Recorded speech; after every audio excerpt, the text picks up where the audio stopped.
Hello, and welcome into the Ben Bosscher Show on this bright Wednesday morning here in the Blazy Electric Studios. No Ben Bosscher today. It's Kyle Sandel once again, back-to-back days. Not back-to-back John Vicari's, though. It's Brad Tunney in the producer chair today. Very excited to get into today's show. Not very excited to talk about last night's Tigers game. Ugh. One of the grosser games of the year for the Tigers yesterday. We got a lot of fun stuff coming up, though. We're going to talk trade deadline. We're going to talk NFC North head coach rankings. I'm very excited to do that because it seems like everybody's all over the place on how to rank the 4 NFC North head coaches, 1 through 4. Jalen Duren, is he ever going to sign with the Pistons? We're going to talk about him. It's Big Win Wednesday as well on the Ben Bosscher Show. And, of course, Brad's here. We got to talk about LeBron. Yep. We're going to do that at some point as well. But first off, let's talk about the Tigers. As mentioned, one of the worst games of the year yesterday. Framber Valdez on the mound. Can't even make it through the first inning. They're down 6-0 after one, an 11-2 blowout victory for the Cubs. David Peterson on the mound for Chicago has been one of the worst starting pitchers in all of baseball this year. He goes almost 7 innings scoreless against this lifeless offense. It's so inconsistent this Tigers team is. And I think these losses are relatively good realization checks, reality checks, you could say, for Tigers fans. The ones that were, hey, we could still go to the playoffs. The Tigers can still go on a playoff push in the second half. They shouldn't sell. They should buy at the deadline. Oh, look at the division. It's bad. The American League, it sucks. Well, there's still 10 teams ahead of you in the wild card race in the American League.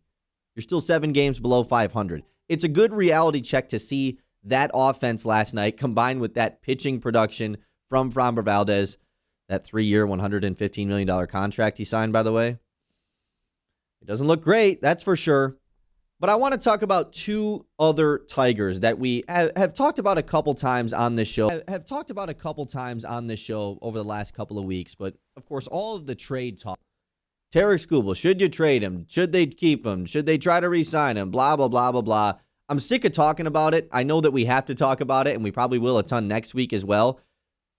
I think everyone understands how we feel. You probably should trade Tarik Skubal. But there's 2 other expiring contracts on the Tigers that I think the conversation is a bit broader. It's a bit more up in the air, specifically between the Tigers fans. And that's Casey Mize and Gleyber Torres. 2 guys that should be well coveted at the deadline if the Tigers choose to sell. We got good news yesterday from Casey Mize that he's not going to be hitting the injured list. The bad news is that Jack Flaherty is actually hitting the injured list. That came out of nowhere after his start on Monday night against the Cubs. He's going on the 15-day IL. Casey Mize will not be. So a guy that's hit the injured list twice already and re-aggravated that groin, it's good that he's not going to miss any time. Gleyber Torres, who just recently came off of the injured list, you know all the stats about him. Tigers are above 500. They're now 24-21 in his 45 games played this year. And if you want to go on a second-half push, you probably keep Gleyber Torres. I'm here to tell you that the Tigers should trade both of them at the trade deadline. I think you can make a good case for either or. Saying they should keep both, I think is kind of psycho. I think they should trade both of them. The case for Casey Mize, I don't like that. Very easy. I think it's a simple few reasons why you trade Casey Mize. First off, Jack Flaherty's just not going to get traded now.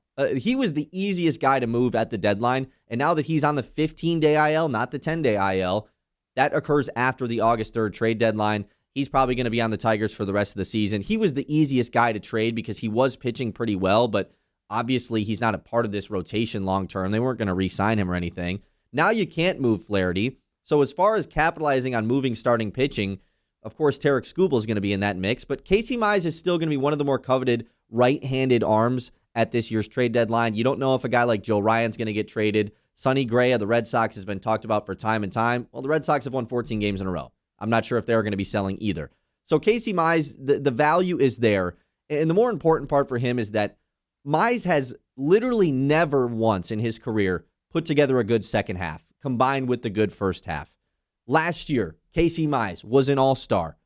Post-all-star break, in his 12 starts, he pitched 60 innings in 12 starts after the all-star break last year. A 4.92 ERA, gave up 67 hits in those 60 innings pitched. he blew up at the end of the year last year. And going into the playoffs, you didn't even trust him to start in a playoff game, despite being an all-star in the first half. 2024, the same way, only had 5 starts in the second half, a 5.32 ERA. You can't look at 23 or 22 because he's been injured. And that's been the whole case with Casey Mize for his entire career. He's never even been a qualified pitcher in his career, gotten to that 162 innings pitched mark throughout a season of his career. So I think it's obvious. You have to capitalize while he is healthy. The value's never going to be higher. If you want to re-sign him, the people that take that stance, keep him and re-sign him.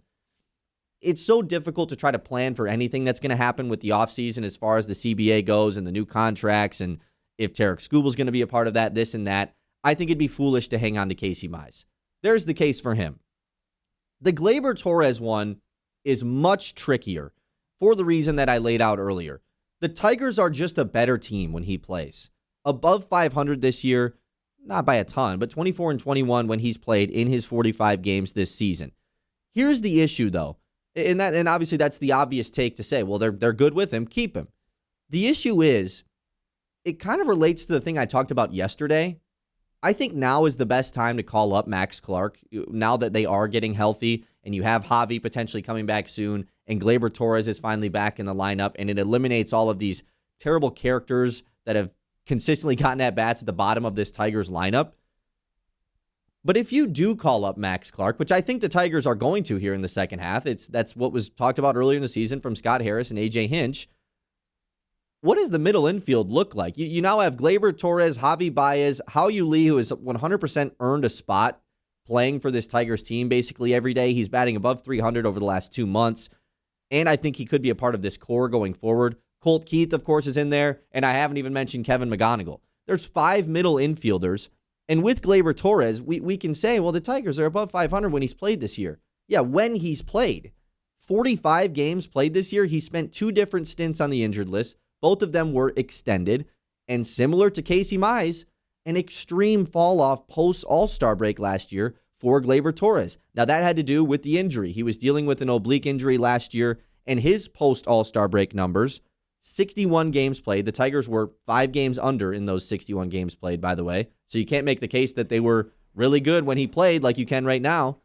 223 batting average with just a 659 OPS. We love and know Gleyber Torres, the guy that gets on base. Well, he had 55 strikeouts to 34 walks in those 61 games played at the end of the year last year. I just think keeping both of them is an extreme risk that even one of them is going to stay healthy throughout the remainder of the season when they're both going to be coveted players. You look at the Jeff Passan Top 100 Trade Candidates article that he put out yesterday.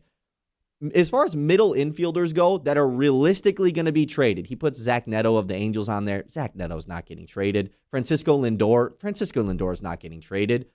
Luis Arraez of the San Francisco Giants is the only other second baseman or even middle infielder that is for sure going to get traded.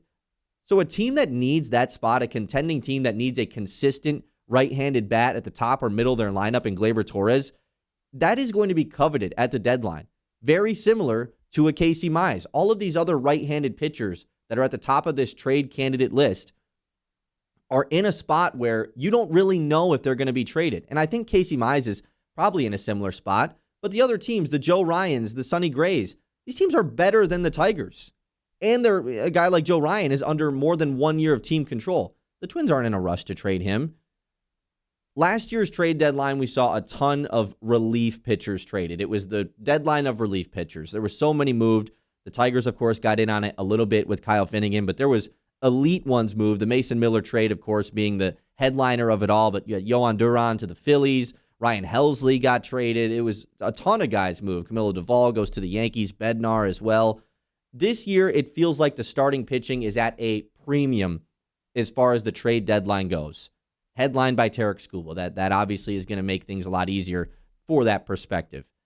If the Tigers don't get involved with that, because they can't with Jack Flaherty now, because he's on the injured list, it would feel like a failure with 2 guys that in their history with the Tigers, I know Gleyber Torres is only 1 year, have just not had the good post-All-Star break. They have not put it together for an entire season, and taking that risk when you're already 7 games below 500, you're 6.5 games back in the division, 5 games back of the wild card. how much longer are we going to do this game of, they're inching their way back. They're playing good. They're a positive team post June 1st. Sure, they've only made up 2 games in the wild card since June 1st. We can have this confidence that they're going to help them in the second half. But what's it for? It's to help a potential maybe playoff run that's going to take an extreme miracle to get there? To me, it feels foolish. So let me know, 989-837-6125. Casey Mize, Gleyber Torres. Which one of those 2 guys should be prioritized to be traded? Should you trade both of them? If you want to keep both of them, let me know why, too, because I understand the case. Gleyber Torres, they're a better team with him. If you think the Tigers can go on a true run, then make that case. But to me, it feels like you have to capitalize on his value while it's here right now. We'll get to your text. First, though, I want to get to Brad's thoughts on Casey Mize and Gleyber Torres. Brad, welcome to the show. Happy to have you here today. Oh, howdy. Hi. What do you think? Casey Mize, Gleyber Torres. Well, I wanted to answer the question of either or first, okay, and kind of pose to you, because I think there's 3 pillars here as I bring you back on screen that you were going to break, I was thinking about it, but I figured I'd get a couple quick thoughts from you. Right. Hold on. You got it. Hey now. One, better fills a position of need next year. The answer is Gleyber, right? I know you mentioned you like Hao-Yu Lee. I don't think he's like a big league bat to be relied upon right now, nor do I care to allow Javi Baez to really play much more in my middle infield moving forward. Sure. I think we all know that Kevin McGonigal at the end of the day is probably the future third baseman of the Tigers. And so that frees you up, correct. It potentially means Colt Keith is at some point hopefully going to be the future second baseman of the Tigers. Yeah, I think quickly, of the 3 things that I think about, I think if you had to pick one or the other, if you wanted to keep something at this deadline between Mize or Gleyber, I think Gleyber fills a better position of need. I think he is more easily re-signable, and I think I have more confidence that he can help me in 2027.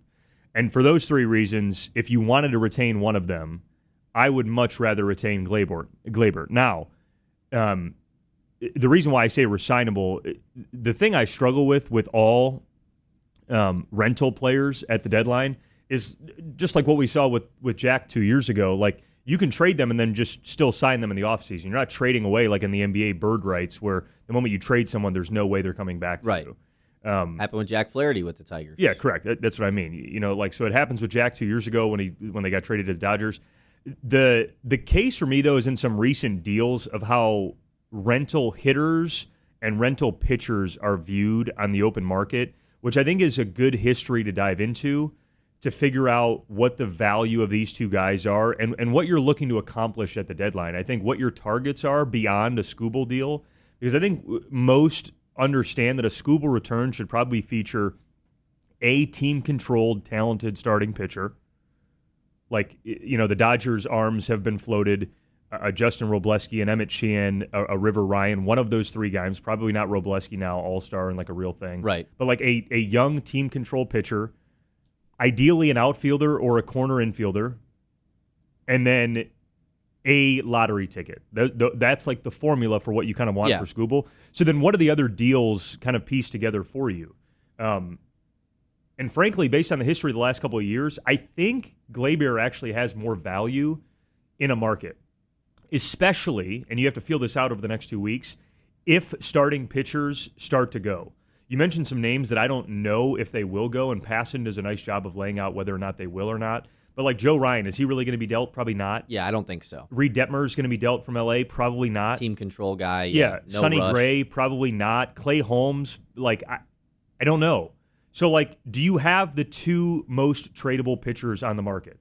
Skubal, obviously. 100%. Is Casey Mize the second best arm that's going to be dealt? And if that's the case, and you're starting to get that feel going into the final week, then you've got to move Casey. I think to your point, you have a rare opportunity right now with Mize for a guy that is pitching the best he ever has and is the most healthy he has ever been.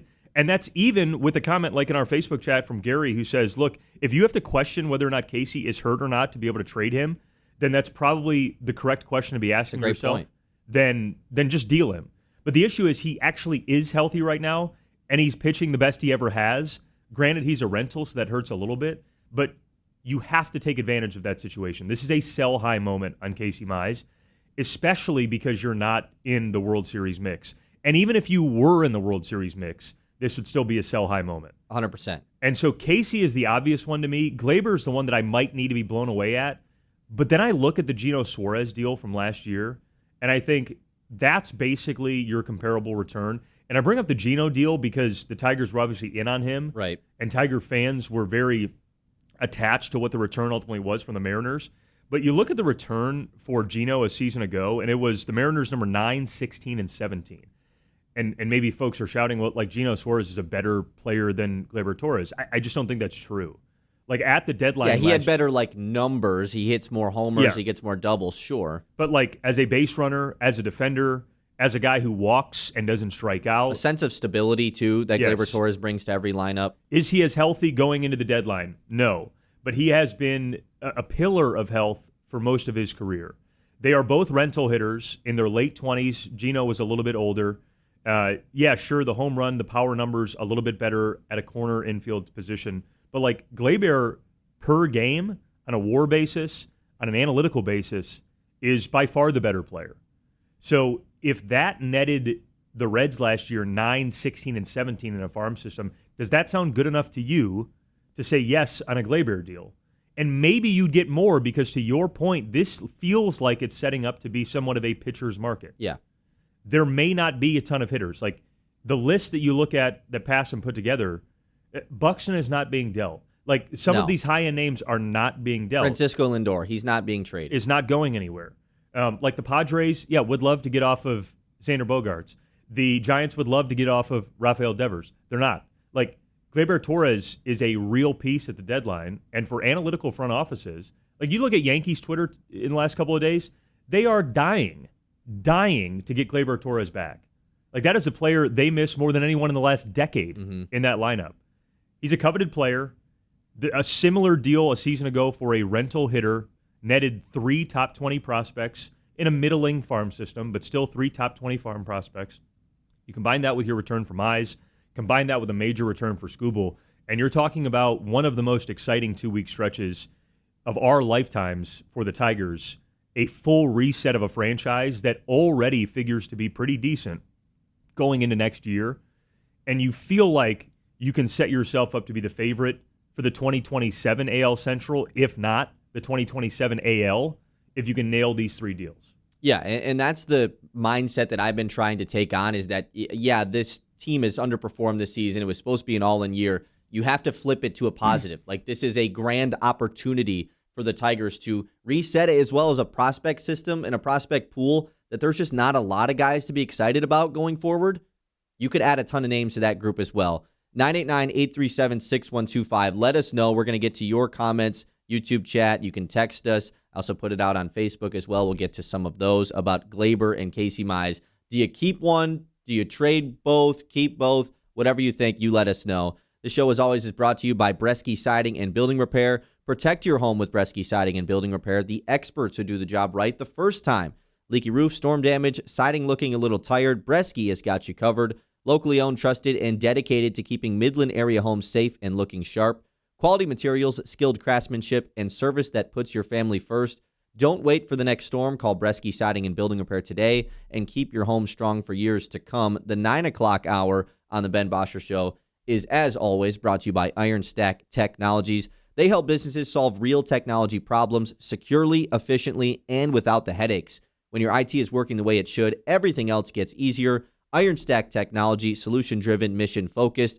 Find them online at ironstacktechnology.com.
100.9 The Mid.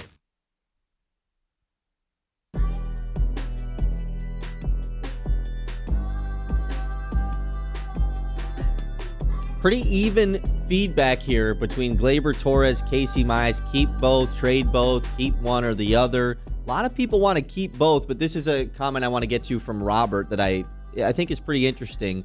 Robert says, for the right package, trade all three, including Skubal. The problem here is that Scott Harris has no eye for talent. That's the issue. The guy that's going to be making the trades is a guy that we don't necessarily trust in these deals. The last couple trade deadlines, we have not loved the decisions that have been made from Scott Harris. And I think that if you do make, and you allow Scott Harris to make all these trades, which I am saying that you should, you are kind of attaching yourself to Scott Harris for a couple more seasons. You can't really let him make these trades and then just fire him in November, because you have to let these prospects and whatever return he gets play out to see if it worked out. And so that is the one issue that comes with trading them. I still think you'd rather do that, though, than, keep all of these guys for no reason and then lose them for nothing. You have to be willing to get something back in return. I mean, it wasn't my decision to keep Scott Harris for this deadline. It wouldn't have been my decision to keep Scott Harris for this deadline. But that's obviously a decision that Chris Ilitch made, whether he made it because he likes Scott Harris and feels like he's doing a good job, or because he's an owner with his hand, sitting on his hands that can't manage two franchises at once. He was too busy trying to fire Steve Yzerman. And couldn't because he's a coward. Exactly.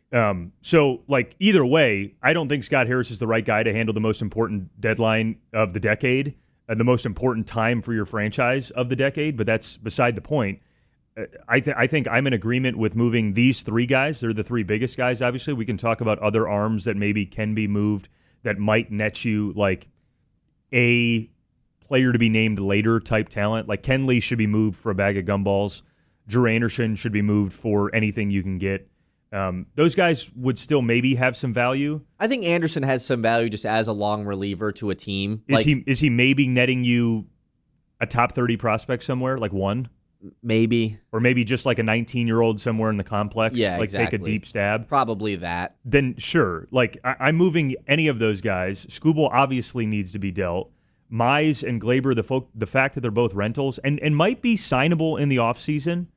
I think the Mize thing has a chance. I really do think it does. First overall pick, been here his whole career, and things have turned out for him in the back half of his Tigers tenure now. I would also be totally fine moving on. Spotrac has a potential deal market value for him based on some comps. The Spotrac market value tool is incredible on the baseball side. They don't do it for every player, but they've comped him to a bunch of. It's like the Zillow for MLB pitchers. It's incredible. They've got him at somewhere between 4 for 70 and 5 for 100. I mean, that's not a terrible number. Anywhere Mize. between 17 to 20 million a year. Yeah, that seems fair. They have Gleyber at 3 for 55, 3 to 60, somewhere like that. And I think because I saw Gary in our YouTube chat earlier said if the Tigers really thought Gleyber was the future at second base, they would have given him more than a 1-year deal going into this year. I doubt he wanted one. I was just going to say that felt more like a Gleyber thing. He had a bad second half because of injury riddled last year. It felt like let me get another 1-year deal, prove it so that I can get my long-term extension going into next offseason. Which, like you said, with those projected numbers, that feels like the case. Yeah. A couple of other things going into this deadline. Do you feel like, let me ask you this, do you feel like Mize at this deadline has comparable value to Jack Flaherty 2 years ago? That's what because I was looking at some deals from last year, just trying to figure out what the Mize return is like. And you look at last year's deals, and it's headlined by relievers. Yeah, it's all relievers. There was not any starters comparable to Casey Mize moved last year. I don't think there was a sub-3 ERA you had rental Zach starter. Little, you had all these guys that were fine starters. And so there was the argument to be made 2 years ago when Jack Flaherty was dealt from the Tigers to Dodgers that Flaherty was the best right-handed pitcher starter moved at that deadline. The issue is he was moved at the last second. He was moved at the final 10 seconds of the trade deadline before it expired. Yeah, we can all agree Scott Harris mangled it. Sure. I mean, it was publicly mangled. All the beat reporters stated that. Other front offices stated that. I think the value that they got back. It was a 7 and a 20? It was the Dodgers number 8 and 22. 8 and 22, yeah. And I think there were offers based on the reporting post-trade deadline that were probably closer to maybe a 6 and 15 type deal, or maybe the 8 and 22 plus a lottery. So I think that's the return you're looking at for Mize. I think it's really comparable. Now, most Tigers fans will be like, oh, I'll just keep Mize. I'll take him into the offseason if I'm going to get Trey Sweeney and Tyrone Lorenzo, 2 bums. Yeah, but like that's also because you dealt with the Dodgers and you waited until the 11th hour. Yeah. And you have and 2 guys they were willing to move off of. And you're a poor evaluator of talent. And every year you sign a corpse for $15 million. So like that's what your GM does. That's your GM going into the most important deadline of the decade. So it is what it is. Who will the corpse be next year? You've had Kenta Maeda, Alex Cobb, Justin Verlander. Yeah. I mean, I'll take $15 million. I'll do the same damn thing any of those 3 guys have done. It's a good point. You just got to pitch 2 innings if you're Verlander, and then Alex Cobb, you can do nothing. Alex Cobb, you just sit on your thumb all summer. And then if you're Framber Valdez, that one is that's the reason why I think. What a game last night, man! What a game. I think the Casey Mize getting re-signed by the Tigers in the offseason odds went down after last night's game. What, they're going to give out another long-term contract to a pitcher after what Framber Valdez has done this year? Man, it's ridiculous. I mean, God, they were in such need of a guy to just throw like 3 or 4 innings yesterday. Benetti 3 was or 4. fed up. Benetti was. You don't really see him like that on the broadcast. He repeatedly kept saying, Framber Valdez just can't do that. He just can't have that outing today. Can't. They had Absolutely 5 guys can't. pitch the day before. 5 relievers come in and pitch. Their bullpen was just flood. There's no day off for 2 weeks. Like they did, like you said, they could not have that. And then you get a result of Zach McKinstry and Jake Rogers pitching in that game last Makes night. it even worse that we're still within a week return of the damn All-Star break. Like everyone was available coming into the road trip. Yeah. And you had to throw 2 position players in the same damn game. We had been talking a lot about the Passan piece. I think it's important just to kind of quickly go over. Jeff Passan, Kylie McDaniel at ESPN put together that top 100 from yesterday. They gave a percentage of the top 25 guys of likelihood to be dealt. Like I think it's noteworthy that the top 3 guys that have over a 50% chance to be dealt, number 1 is Skubal and number 3 is Mize. Like those are the only guys that they gave over a 50% chance to, and they're 1 and 2 amongst the pitchers. So as we stated in the opening segment, you kind of control this market this year. Not only the top left-handed pitcher, obviously in Skubal, but the top overall player. And maybe the top player dealt at a deadline like of the decade. I know he's a rental. There have been guys moved with team control, but like in terms of talent, who can swing a postseason, I don't know if it's better than that. So you have that, and then you have maybe the top right-handed pitcher is going to be dealt too. So that is a lot of control over the market if you can manage it well. We mentioned the sell high on Casey. I quickly want to look at what we feel good about going into next season, because part of your next question was like, what are you looking to attract at the deadline right now? Right. And so like next year, we obviously feel really good about catcher. We feel really good about wherever you put Kevin McGee. Let's put him at 3rd. Yeah, well, because I just think Bryce Rayner's likely the future shortstop of the Tigers. That's how they've spoken about it. He's obviously much more talented defensively. And Rayner's probably looking at a 28 debut. We just saw him here last weekend, stud. So you feel really good about 3rd. You feel good about, in my mind, if you wanted to keep Gleyber, that's fine. Or if you could re-sign him in the offseason, you feel good about 1 of your middle infielder spots. You feel good about left and center with Max starting next year. Yeah. I don't know if I'm with you that Max should be brought up now. He's just not been good enough for me in AAA.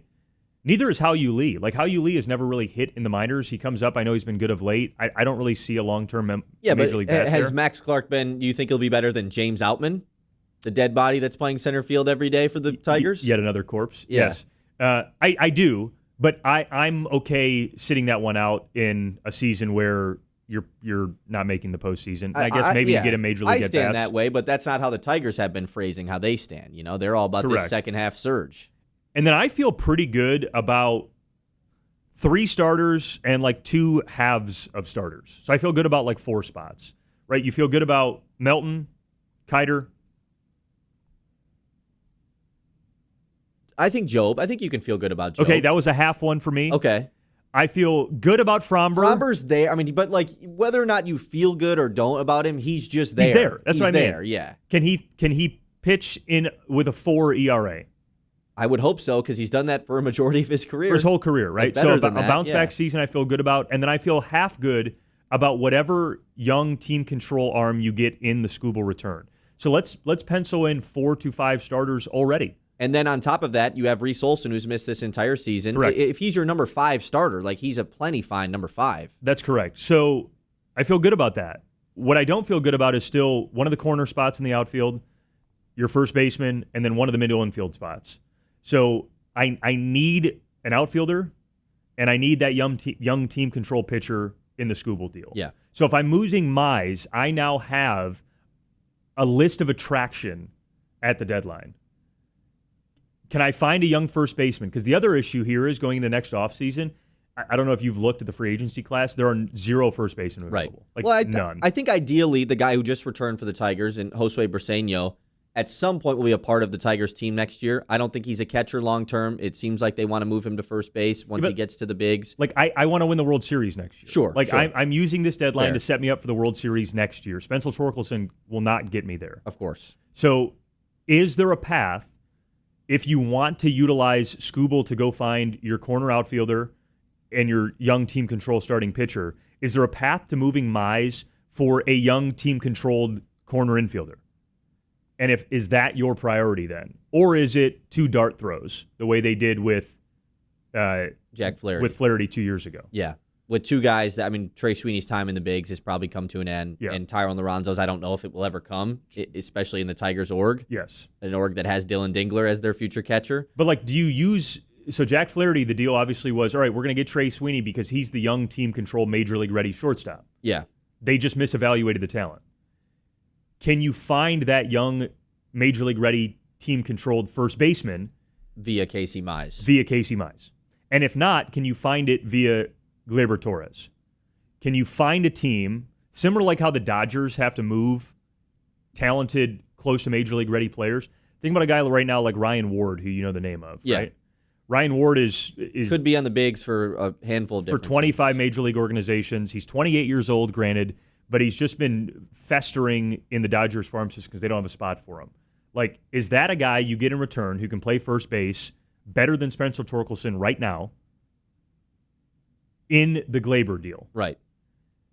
And then you've got a guy who, granted, I don't know how much team control he has left. He's 28, but like that's who I'm maybe looking for in a Gleyber deal. Even a River Ryan, like essentially from that perspective too. He's another guy that just can't really find a role with the Dodgers starting pitching group because River Ryan is the guy hypothetically you'd get in the Skubal deal. Yeah, exactly. That's your young team controlled pitcher there too. Yeah.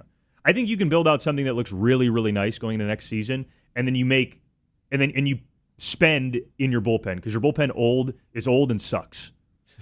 Like and they have like spent in their bullpen in the last couple of seasons. It just hasn't. Well, you've got a poor evaluator. It hasn't worked out. Yeah. Exactly. Kenley Jansen has been terrible. Kyle Finnegan was good last year. He's been rough this year, and Will Vest has not been healthy this season. Yeah. And everybody else stinks too. Like you had to turn Kiter Montero, who's starting tonight, by the way. Welcome back to the starting pitching rotation, into this super reliever because you had no other options in the bullpen. So.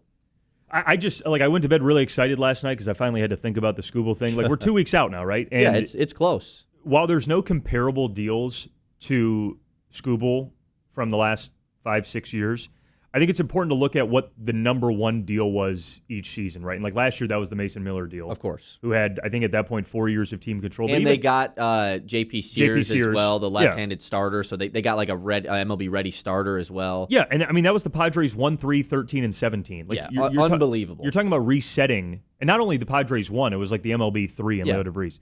And now the Athletics absolutely won that trade. There's no doubt about it. Without any of those guys even getting to the bigs yet. Especially because the Padres might move Mason Miller. Me and John talked about that yesterday. It's unbelievable. Unbelievable. And then Luis Castillo 4, maybe 5 years ago was at the 22 deadline. Yeah. That was the Reds 1-3-5 plus another. Noel V. Marte in that deal. Yes.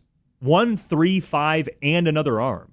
And Castillo wasn't the back-to-back Cy Young. No, no. He is not a guy that no matter what roster he goes on, even the Dodgers, the Brewers, whoever, he will be your ace going into the postseason. I think it's really exciting. I think it's really, really exciting. And I'm on board with moving as many as you can because I want to win the 27 World Series. Yeah, a lot of grand opportunity available at the deadline for the Tigers. It's just Ken Scott Harris and the rest of this front office, one, realize it and stop playing this game of, I don't know, though. They could go on a little bit of a push in the second half. And two, actually take advantage of it and make the right moves and get the right guys in place for 2027. This is the Ben Bosscher Show. We're live here on 100.9 The Mitt. We're on YouTube and Facebook as well. It's Kyle and Brad today. No Ben. We're going to be off the next couple of days, so enjoy today's show while you can. We got a lot of trade deadline stuff to get to next week as well, so don't worry. It's going to be a jam-packed couple of weeks coming up. We're going to hit the news with Brad next. First off, let me tell you about Four Seasons Exterminating, though. As summer continues, spider activity increases around homes and businesses as they hunt the insects attracted to lights, landscaping, and warm weather. While most spiders in Michigan are harmless, their webs and growing populations can quickly become a nuisance. Four Seasons Exterminating offers professional spider control that targets webs, harborage areas, and the insects that attract them. We also provide general pest control, lawn care, mosquito treatments, termite services, commercial pest management, and more. Visit Four Seasons website or call Four Seasons Exterminating today to schedule your service. The Ben Bosscher Show.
Affair on 100.9 The Myth.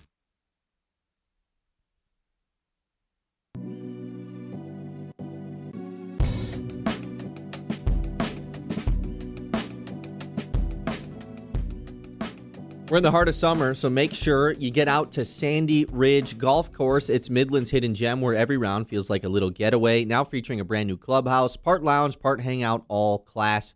Perfect for cooling down or talking smack after 18. Smooth greens, scenic fairways, and enough birdies to make your buddies jealous. I don't really be getting any birdies. Whether you're a weekend warrior or just there for the vibe, Sandy Ridge brings the game and the chill.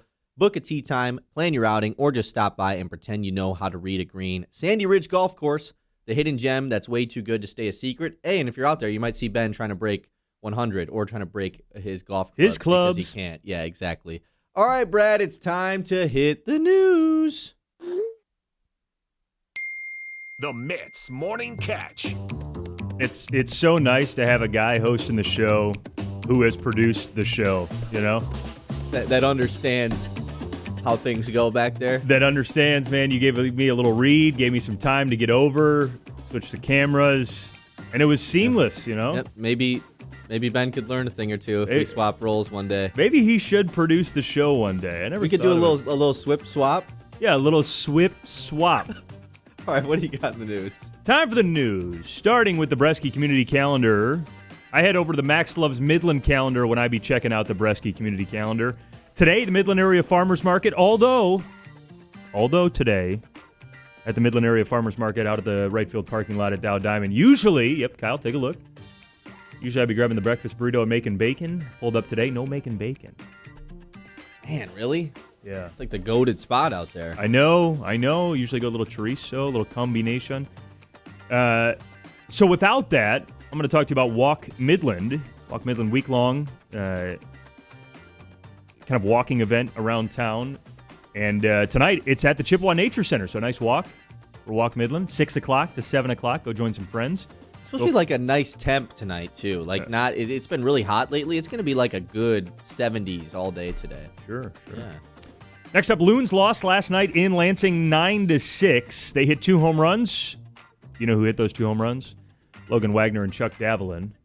Speaking of a guy that maybe, you need a corner outfielder. Maybe the Dodgers don't want to part with their top 4 guys. I don't think they do. That's the issue. I think anyone that in the Tarek Skubal trade, they're like, I want Hope and Quintero. I want Sirota and... the guy on the outside of that list kind of looking in? Chucky D. 41st overall pick last year, who's playing well. Let me Chuck Davalin, who's went deep again. Those 2 guys have now gone deep together twice this week. 7:05 tonight down in Lansing before Kyle becomes John for the rest of the series. See, for these 2 days, Kyle became Ben. Then he'll become John. Yeah, and then I have to be you at some point, too, to complete the trifecta there. Maybe. Who knows? Well, I do become you sometimes at Loon's home games, I guess. So That's I've done that true. Too, yeah. We've already talked about the Tigers, but yesterday they lost 11-2. Framber Valdez, poop fest. 2 innings of position players in that game. Utterly embarrassing night. At least Dylan Dingler came to play, had a home run and a double. They're on 8 o'clock tonight to wrap up the road trip on ESPN before a winnable 7-game homestand, Kyle. What do you mean winnable? Kansas City, who's the other team they're playing? I think the A's. It's 7 games, KC and Oakland. That's certainly pretty winnable then. Well, Oakland. Yeah, sorry, the homeless They have a A's. team? Oh, okay. What else I got in here? ESPN, though, tonight. Tigers, that's pretty cool. And it's Kiter Montero. Sure. Everybody gets to see the most underrated pitcher in baseball. Yeah, super dope. Yep. What else do I want to go to here? Anything for Sam Laporta being fully cleared for training camp? Yeah, this is pretty big. This is pretty big news. Sam Laporta's back injury and the status of his health has been up in the air all offseason. So this is really big news. Tim Twentyman talking about it yesterday, the senior writer for the Lions. So, yeah, I think this is huge news that Laporta is a full go, ready to go. That's like check number 1 for the 3 guys that we don't know the status of their health. Next, we got to know Brian Branch, Kirby Joseph, but getting Laporta out of the way is pretty huge. Got a comment in the YouTube chat. Kyle, time to get some sashimi and foster some dogs. Complete the cycle. That's how you become Brett. Yeah, that's a good thing to throw in the news. That was in the YouTube chat. It wasn't me. That That's pretty good. Yeah. Okay. How about, let's see here. What else we got in the news? Okay. So there's a piece in the Detroit News yesterday about 3 takeaways from the Pistons Summer League. You guys talk Summer League at all? Not really. No, I did remember that about it with Chaz Lanier balling. Hey. Well, the Detroit News piece says Chaz Lanier deserves a spot in the rotation. That was one of the key takeaways from the piece in the news yesterday. Here's what I'll say. Chaz Lanier has done what he needs to do to earn a spot in the rotation. The rotation. Where is he playing? Like they've added not on my basketball team. They've added Isaiah Joe, Duncan Robinson still exists. There's no spot for Chaz Lanier to play, but he did what he has to do. He shot the crap out of the basketball at Summer League at extreme volume. He do be doing that. So I don't know. What do you think? Is Chaz Lanier ever going to get real minutes for the Pistons outside of injury? Nobody cares about Summer League. Okay. He did score last year though 10 points on like 31% from 3. In Summer League, this year was 17 points on 51% for 3. If you look at the career starts for Isaiah Joe and Chaz Lanier, they're not all that different. Isaiah Joe was like an absolute nobody, slow until he got start to OKC, bum, really, yeah. And Chaz Lanier kind of a do-nothing, slow start bum. But Chaz Lanier, unfortunately, 3 full years older than Isaiah Joe when they started their careers. Maybe there's an Isaiah Joe arc in Chaz Lanier. Except we already got Isaiah Joe. And he's 20. Isaiah Joe is like 25 right now. Chaz Lanier is also 25. He's like 25. Is Chaz Lanier on this? He's got to be on here, right? Your little towel over there? Show the people. Hold on. Get it. Turn around a little bit more. Yep, there you go. Oh, there he is. He's right here. He's up in the upper right. Yeah. There he is. All right. Yeah, this team has Kevin Huerter on it, too. I forgot about that. Yeah. Sure. Okay, what I got for you here. Midfielder. Morgan Rogers, acquired by Chelsea from Aston Villa a couple of days ago for the 5th largest transfer fee ever of £117 million. It's almost $160 million USD. God, that's big EPL transfer news. That is huge news. Okay, I did say this to Ben the other day, though. Watching the World Cup, I might like get into one of the leagues. Yeah, but I have to adopt a team though, right? That's like the only way to really get into it. Yeah, I mean, because to truly get into it. Because otherwise, you're not just going to wake up Saturday mornings and start watching. Like, I probably only watch the games that my team I root for is. Yeah. I mean, it does. Here's the thing: why I brought it up, because all these massive contracts in the NBA and other contracts, like everything is getting way bigger and bigger and bigger. Again, this is the 5th largest transfer fee in the history of the sport for a guy that you probably never heard of while he played in the World Cup this year. Right. It's like when Framber Valdez got the highest paid left-handed guaranteed money contract ever this past offseason. Correct. Yeah, I never. What team did this guy play for in the World Cup? He played for England. He's a midfielder for England. I mean, he was part of their starting 11. And if he wasn't Jude Bellingham or if he wasn't Harry Kane, then I don't care. Or Declan Rice or whoever else. I don't even care. He doesn't even care. Chelsea, big pickup there apparently. 160 million USD. Okay. Lastly in the news, yesterday, I believe it was, Ramona Shelbourne of ESPN. She's still there? Is anyone still there? I think she's still there. Maybe she's there. That's good to know. Off. Who knows? It's good to know. We'll talk about that in the next Could have been her segment last piece of reporting. Who knows? That's true. You never know. You wake up, you don't have a job. Might do that to John one day. Today, about to call the game, yeah. Call the game, and guess what, man? You go on a vacation, screw you. You're done. She stated basically that there is no movement on the Jalen Duren deal after some other reporters have stated, there's been moderate movement, blah, blah, blah. And some of the reporting yesterday, some of the verbiage is that this may drag into late August. Late August? Why not drag this thing out till late September? At this point, I don't know, and we can kind of talk about this for the last couple of minutes and hit on this again later, but I just think that when the Pistons went into this offseason with the game plan that they have executed up to this point of, hey, we're not going to budge for Jalen Duren. We know that no team is going to offer him the money that he thinks he can get, blah, blah, blah. It's worked out for them in that favor. Did they expect it to get to this point? Did they expect to be here in late July and there's just an absolute halt put on everything else that they can do? Obviously, they could still make other moves, but I just think that there's no way this was part of the plan. There's no way they thought that Jalen Duren was going to play this much of hardball as much as the Pistons are. And now we're going to look at, hey, it might be 2 months from now when Jalen Duren finally agrees to doing something. And if he takes the qualifying offer, which that's being thrown around, one, it'd be the dumbest thing he could ever do. But two, like, there's no way that the Pistons planned for it to get this out of hand, right? I don't think so. But this is a byproduct of restricted free agency in the NBA. I mean, it's a pretty rough system. And I think this is also the Pistons last year making a fairly competitive offer to the guy that prior to that had not shown a great work ethic by some reports, and was not an all-star and was not a draft pick of this front office. And they came to him and said, hey, we'll give you an extension right now. This was last offseason at like maybe $25 million a year. That'll pay you as one of the top 10 centers in the sport after you've not done much. And he said, no, I think I am a $30+ million player. And while he did come out and prove that kind of, yeah, I would say the issue is he was given poor advice. His agent did not do a good job. And as is the nature with a lot of restricted free agency, like, think about Austin Reeves and the Lakers. When he hit restricted free agency 3 years ago, this is a guy that right now just signed a full max contract for over $40 million a year. And 3 years ago when he signed his deal, when he was a pretty similar player, he was forced to take $14 million a year. That's how far off they were. And that was an undrafted guy who didn't even get bad advice or had a poor agent. That was just because of the system. Like, Duren is not going to end up landing at $14 million a year, but I still have to wake up every day and tell myself, look, sit back, don't get emotional. He's going to end up signing for like 4 for $150, and all of this will have been really, really bad, a bad look. I just hope he's staying in the gym. Like, I hope this is not something where he's not in the building, because he probably shouldn't be in the building for leverage sake.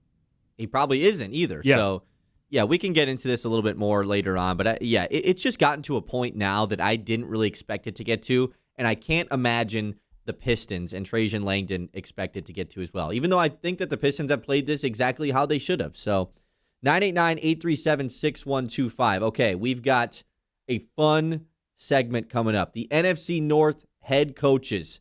How do you rank them? 1 through 4. You can let us know right now. Text it to us, YouTube, Facebook. We're going to go over it next because I think it is all over the place. This is the Ben Bosscher Show. We're live here on 100.9 The Mitt on YouTube and Facebook. 10 o'clock hour is next. The Ben Bosscher Show, built by Bresky Siding and Building Repair on 100.9 The Mitt.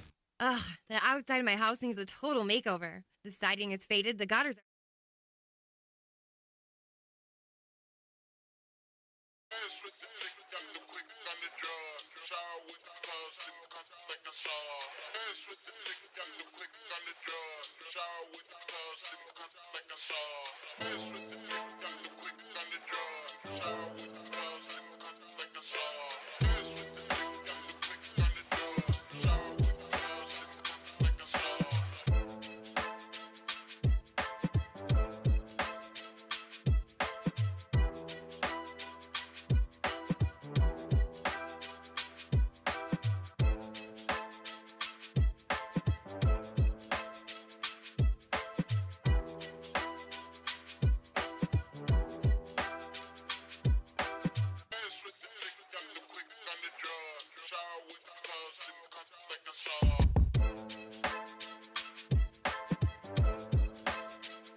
got bacon stuck in my teeth, man. This is terrible. Anyway. That's right. No one can see you yet. Yeah, hopefully not. All right, here we go. It's a 10 o'clock hour. Here on the Ben Bosscher Show, without Ben, it's Kyle Sandel with Brad Tunney, and we're talking about the NFC North head coaches. How would you rank them, 1 through 4? I put this out on our Facebook page, and I asked everybody around the office yesterday as well. Answers are all over the place, and that's what's got me most excited for this because I think it's tough ranking these guys 1 through 4. I think it's also the best division as far as the 4 coaches go. Whoever you have at number 4, I think there's no way they'd be at number 4 in any other division either. So let's get into it. You got Dan Campbell, Matt LaFleur, Ben Johnson, and Kevin O'Connell. I'm just going to rip through my ranking 1 through 4, and then I'll get Brad's reaction, his ranking. Hey, do it, dude. Do it. And we'll get the other people's reactions as well. Do it. Number 4, I think it's pretty easy, but it's a tough spot for this guy to be number 4. Matt LaFleur is number 4. Sure. He's the longest tenured coach here in this division, been with the Packers since 2019. I think at this point, he's actually become one of the more underrated or underappreciated coaches in the NFL. Worth noting, I despise the guy. Nobody likes Matt LaFleur, especially if you are a fan of any other team in this division. He's the most unlikable coach there is, no doubt about it. Maybe in the entire NFL. His little bro just got a job in Arizona as well. That's pretty cool. They're from Central Michigan. Good for them. Not a huge fan of him. He's number 4, though, because it's tough. He's made the playoffs 6 of 7 years. What? But he has declined each year and year since he's been the coach of the Packers. You could just give those first 3 years where he won 13 games in each of those first 3 years. Well, Aaron Rodgers was a part of the team. And those were MVP Aaron Rodgers years. Whereas since then, he still has made the playoffs in 3 different occasions in the last 4 seasons. He's had 4 double-digit win years, only one of them coming post-Aaron Rodgers era. 3-6 in the playoffs, though. And as of late, it has been ugly in the playoffs for the Packers. They only have gone below 500 one time under Matt LaFleur, and everybody knows what year that was. 8-9, 2022, Lions, Packers, Week 18. The Lions kept them out of the playoffs, and they finished below 500 as well. Matt LaFleur falls at number 4. It's tough. Like I said, I don't really like him, but he's done a lot of good things, so he would not be number 4 in a lot of other divisions. This is just a pretty loaded division. Number 3, this is where things get spicy. I got Ben Johnson at number 3. I think a lot of people would have Ben Johnson 2 or even number 1. I can't do it yet. All of these guys have been the coach of their team since 2019, 2021, 2022 of O'Connell. It's just 1 year for Ben Johnson, and I think that you could make the case that, he did enough in year 1 where he could be the best in the division. He might be the best play caller in the division. Caleb Williams, year 1 versus year 2. Look how much that shifted. The Bears' success last year absolutely gives Ben Johnson deserves 1,000 times credit for it. And if he backs it up here this year, then I'm going to be forced to move him higher in this list. Here's the reason why I have Ben Johnson specifically below Dan Campbell, because that's the head-to-head that I think is very interesting here. Ben Johnson leaves, the Lions decline. He does good in Chicago. They have a better year than the Lions. Head-to-head's got to matter to me, specifically between Dan Campbell and Ben Johnson in their 2 matchups this year. Ben Johnson went 0-2 against Dan Campbell and the Lions. And they were 2 of the worst losses of the year for the Bears. First off, week 2 in Detroit, Ben Johnson's return, the Lions put up a 50 ball on him, blow him out. It was one of the biggest blowouts of the year for the Lions. That's a bad loss, of course. But the real one, I think I would have flipped this, but it was such a bad loss for the Bears in week 18, the final week of the year at home, a chance to clinch the division on your home turf. Now, they ended up home field, actually, Soldier Field. They're moving to Gary, Indiana soon. They ended up clinching it anyways because Green Bay choked in a different game, so it didn't matter. But they could have done it right there, beating the Lions, a team that was dead. The Lions had been eliminated from the playoffs going into Week 18. Dan Campbell, Jared Goff, those guys, they weren't going to rest everybody. That's not how they operate. And the Lions just controlled this entire game and won and beat the Bears in a game where the Bears could have clinched the division with a win. Like I said, they still did anyways because Green Bay ended up losing their game, but they controlled their own destiny against a team that was playing for nothing. It would have been more beneficial for them to lose and then go into the offseason with a better draft pick, whatever you want to call it. And they lost that game. Ben Johnson's number 3 for that reason. Number 2, Kevin O'Connell. This is such a difficult one to grade because Kevin O'Connell has been nothing but excellent since his time in Minnesota. The quarterback guru, they call O'Connell, obviously now he has Kyler Murray, but it was Kirk Cousins early on. You flip it to having J.J. McCarthy. Didn't go very well. Josh Dobbs was the guy here in Minnesota for some time. O'Connell is, I think, the best play caller in this division. I think better than Ben Johnson. Maybe even in, not all of the NFC. You got a guy like McVay, but he comes to the McVay system. That's going to give him an automatic plus anyways. He has a great defensive coordinator in Brian Flores that I think really helps. I think it's the best play caller duo in the NFL with the Vikings, with O'Connell and Flores. The issue is, it's the elephant in the room. Kevin O'Connell has 0 playoff wins in his time in Minnesota. It's only 2 playoff games, just twice. But both of them were games that they should have won. And I think that's the issue. The first one, you lost to Daniel Jones in the playoffs, man. At home, in Minnesota. You lost to Daniel Jones and the Giants. Jones got paid $40 million and got booted out of New York. Brian Daboll got fired 2 years after being the coach of the year for this team. You can't lose to Daniel Jones on your home field. And then their second loss came to the LA Rams in 2024. It was in 2025, but the 2024 season, where you went into Week 18, 14-2, going up against the Lions. Winner wins the division. Loser heads to the wild card. Oh, you get embarrassed in that game. Jahmyr Gibbs scores 4 touchdowns on you.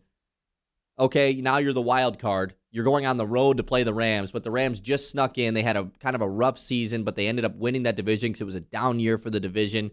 You're still 14-3. You're the Vikings that went 14-3, and you get embarrassed in that game as well. Sam Darnold, who was turned into a star, I guess, under Kevin O'Connell, didn't do enough in the playoffs.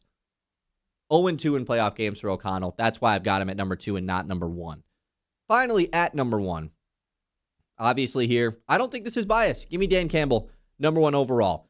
The lone non-play caller of this NFC North head coaches, which is, I think, a reason why some people would have him lower. He's proven he can when he needs to, though, and I think that's what's pretty important. Each time he has taken over the play calling, the offense has gotten a boost. Obviously, last year with John Morton, it worked out that way all the way back in year 1 with Anthony Lynn. It's just not the way that I think Dan Campbell wants to operate as a head coach, and I think that's fine. There's the argument to be made he has to have an elite play caller. I don't think that's necessarily the case. Like I said, the offense was still really good once he took over last year. The defense was just putrid. But his head-to-head versus the other 3 guys, he's the only one in the division that is better against each and every guy. He's 6-4 against Matt LaFleur. He's 5-3 against Kevin O'Connell, and he's 2-0 versus Ben Johnson. That has to matter to me. And none of these guys have the extreme success of getting past the NFC Championship game. Literally none of them have. Matt LaFleur has lost in it a couple times. Ben Johnson, of course, never played there, and neither has Kevin O'Connell. Dan Campbell hasn't had a ton of playoff success. He's had more success than O'Connell and Johnson, but he's still gotten his team to that point a couple of times with 2 playoff wins. That's 2 more than the other 2 guys, and he has the head-to-head wins. So that is my ranking. Dan Campbell 1, Kevin O'Connell 2, Ben Johnson 3, Matt LaFleur number 4. Brad, I know you had a different ranking when I asked everybody yesterday. Yeah, and this is why I don't like being a part of those videos, you know? Why? It just catches me off guard. You almost refused to do it, yeah. Yeah, I almost turned it down fully. Almost fully turned it down.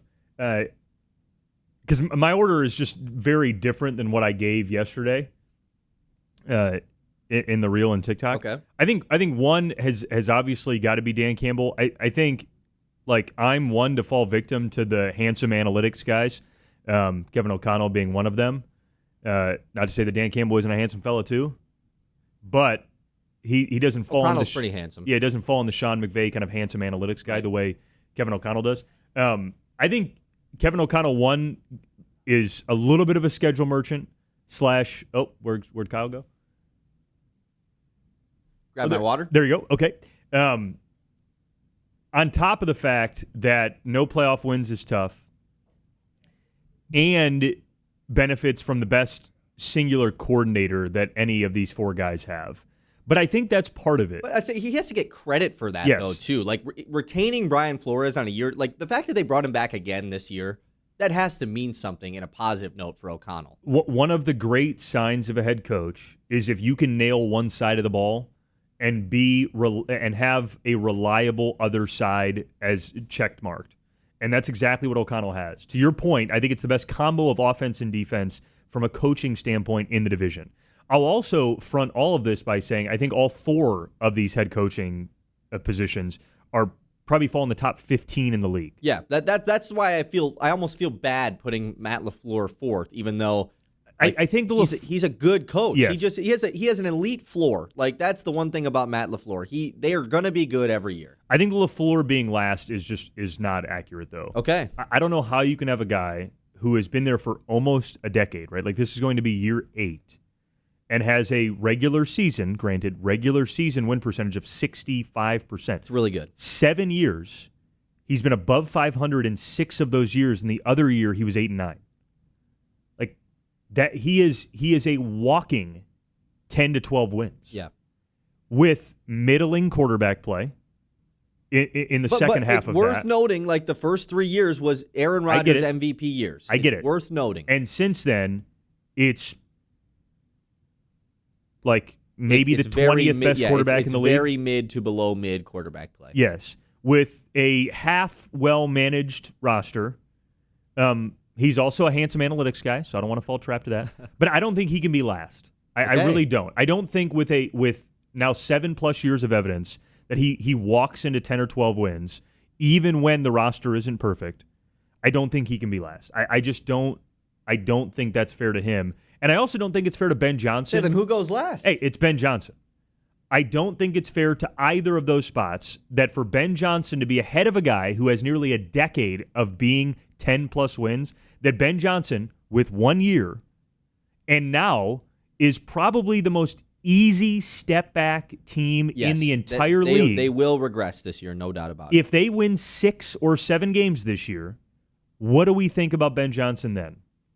Because all of us, most of us, maybe more so than anyone else, Ben, Bosscher that is, believes in Caleb Williams. He also does believe in Caleb Wilson. He also believes in Caleb Wilson, yeah.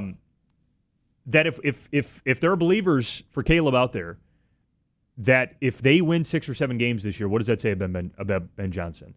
I think they're a natural regression candidate, and then 2 years in, you're talking about a guy who has played 500 football against a guy, again, Matt LaFleur, who is a walking 10 to 12 wins, no matter who is coaching, or no matter who's playing quarterback, and no matter what the defense looks like, no matter how thin they are in other spaces, no matter who the wide receivers are, whether their names are Kyle Sandel, Ben Bosscher, and Brad Tunney, they are still 10 to 12 wins. Now, I think beyond that decision, I think those are the bottom 2. I would put LaFleur 3, and then I'd have KOC 2 with a caveat here, because I think there's a case to be made that KOC could be 1. You look at the 4 years that KOC has been the head coach of Minnesota. 2 of those years, he's been one of the best regular season teams in football. And those are the only 2 years he's had a healthy quarterback room. Okay? So in 4 years, 2 of those years, he has had homeless men playing quarterback for him. Like Jaron Hall and Max Brosma and the corpse of Kirk Cousins. And Brosmer beat the Lions on Christmas last year. Yes. But like in 2 of those 4 years, he has not had a healthy quarterback room where they have rotated 3 or 4 arms for an entire season, and they still crippled their way to 7, 8, 9 wins. And then the other 2 years with healthy quarterbacks. And has to get all the credit for the Sam Darnold stuff. Well, but then he goes to Seattle and with another quarterback whisperer, another handsome analytics guy, by the way, win the Super Bowl. But the 2 years he has just simply had a healthy starting quarterback. And those quarterbacks are not even top 15 guys in Darnold and Cousins. They win 13 and 14 games. The other 2 years, they had a rotating cast of Frankensteins. Like, that is something. Again, hasn't won a playoff game, but he's also been a head coach in his late 30s in the first 4 years of his career. They just won 14 games and had to play a wild card game. Like, I think a little bit of bad luck, probably. Sure. I think that's a hard case to make then when you look at Dan Campbell and you think, all right, Dan Campbell's probably had the best rosters in his time there. Yeah, I think them and Green Bay are pretty comparable. Green Bay's had really good teams. Pretty talented rosters. I don't want to fall victim to like I don't know if he's like the analytically sound guy, but like we saw what it looked like with him calling plays. It's not what it looks like with Ben Johnson or Kevin O'Connell calling plays. Agreed. I think I totally agree with that. So I think the hardest decision for me is Dan and KOC. You give the benefit of the doubt to Dan because there's playoff pedigree there. He's been there longer. He took a team that was nothing and made them into something. I just think it's hard for a guy who has not won a single playoff game to do that. Yeah. I also think like KOC's got to take somewhat of the blame here for what J.J. McCarthy is. True, if he is the quarterback guru, the quarterback whisperer, I assume he was in on them drafting him. Even if J.J. is a hippie rom-com quarterback. Like, he's unbelievable. Did you see the stuff this offseason when Kyler Murray signed, like the way he reacted to that? Have you seen any of that stuff? I don't want to see it. It's so bad. He's a little kid. We've got a YouTube comment coming in from Nate who says, Dan, Kevin, Matt, Ben, in that order. Yep, that's my order. Thanks, Nate. Sounds like a bunch of dudes at work at the Loons. Nate? No, Dan, Kevin, Matt, Ben. Wait a second. Wait, hold up.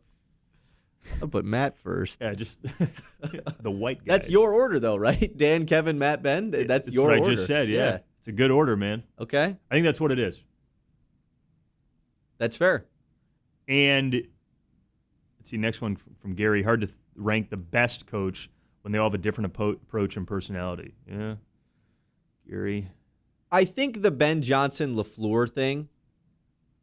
Are you ready to flip for me? That's where we flip. You ready to flip for me? I will not. Oh. Because we have to do a little bit of revisionist history here. These guys went head-to-head in the playoffs last year, and Matt LaFleur and the Packers were up 21-3 at halftime. Yeah. And lost the damn game. That's why I'll put Ben Johnson over Matt LaFleur. I can't argue with it. That just has to matter, especially for a first-year head coach. There's no way to do it than going and they choked too. It's not like this was this really good back and forth game. Oh, I can't take anything away from LaFleur because his team came to play. No, they choked.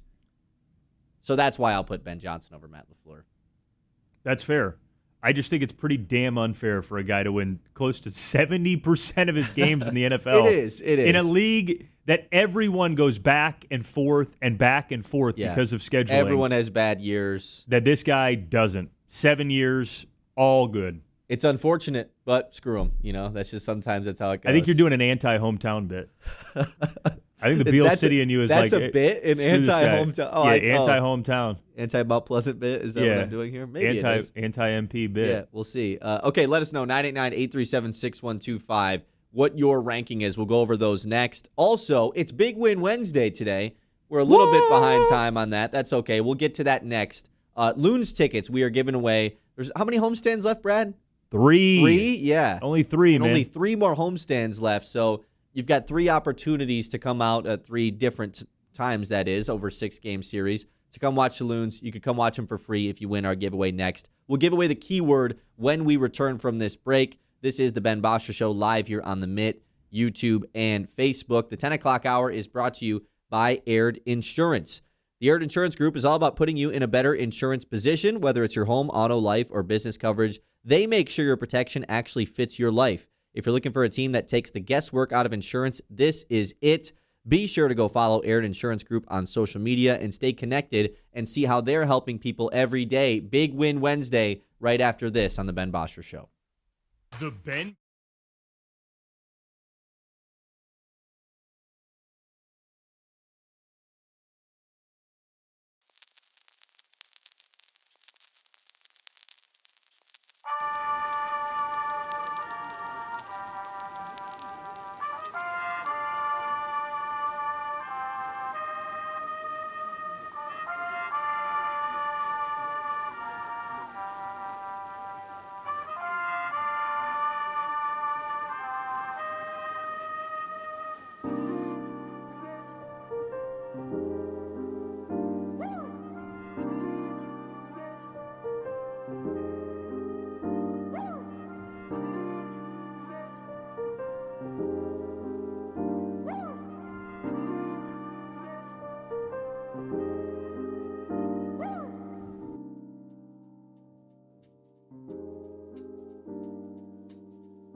I spilled coffee on myself during that break, so I'm just all over the place right At now. least it wasn't an entire smoothie.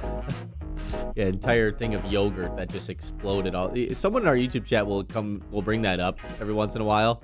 Pretty hilarious. Okay, it's time for Big Win Wednesday. We're giving away Loons tickets. First, though, I got to tell you about the Midland Area River Days Festival, a project of the Midland Area Community Foundation. It's coming to downtown Midland July 30th through August 2nd with hot air balloons, music, food, free fun, and fireworks.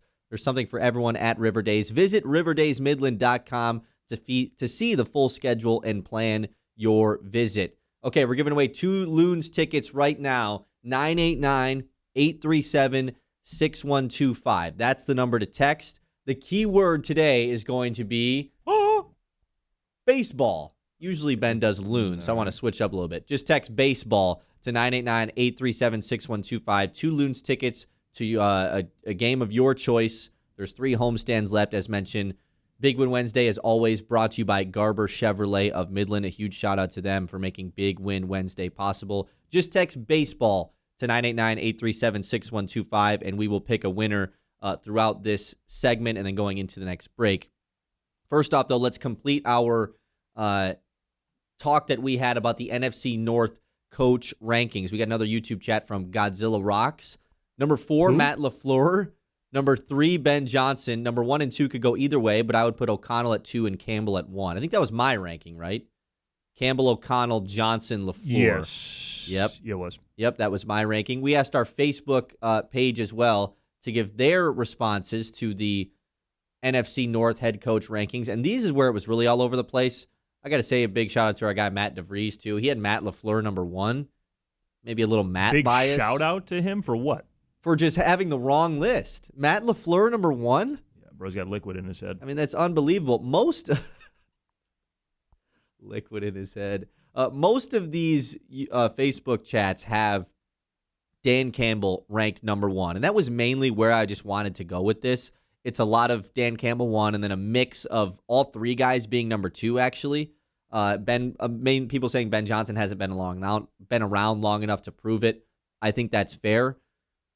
Dan Campbell being number 1, though, it's odd because in this group of guys, we just mentioned it, like you have 3 play callers, and all of them have a pretty great history of doing it as well, whereas Dan Campbell is not. And a lot of people made the case going into last year, without Ben Johnson, I don't know if they can get it done. Without Aaron Glenn, I don't know if Dan Campbell as a head coach can get it done. And yet, I mean, they didn't get it done last year. We still have him ranked number 1. Both you and I do, and most people commenting on this do as well. So I think it has a lot to do with the turnaround of the Lions. I would assume that the turnaround of Detroit when Dan Campbell took it over was a lot better than Matt LaFleur's taking over of Green Bay, who was already really good. Ben Johnson's taking over the Bears. You already had Caleb Williams, this insane quarterback prospect, just gifted to you. Congrats for getting that, I guess. And Kevin O'Connell with the Vikings, that's the one, too, where you could say, Minnesota, it's not like they have a great history of being some elite franchise, and he's not taking over the best situation in the world. But Minnesota was a good team before O'Connell had got there. They had made the playoffs in years past.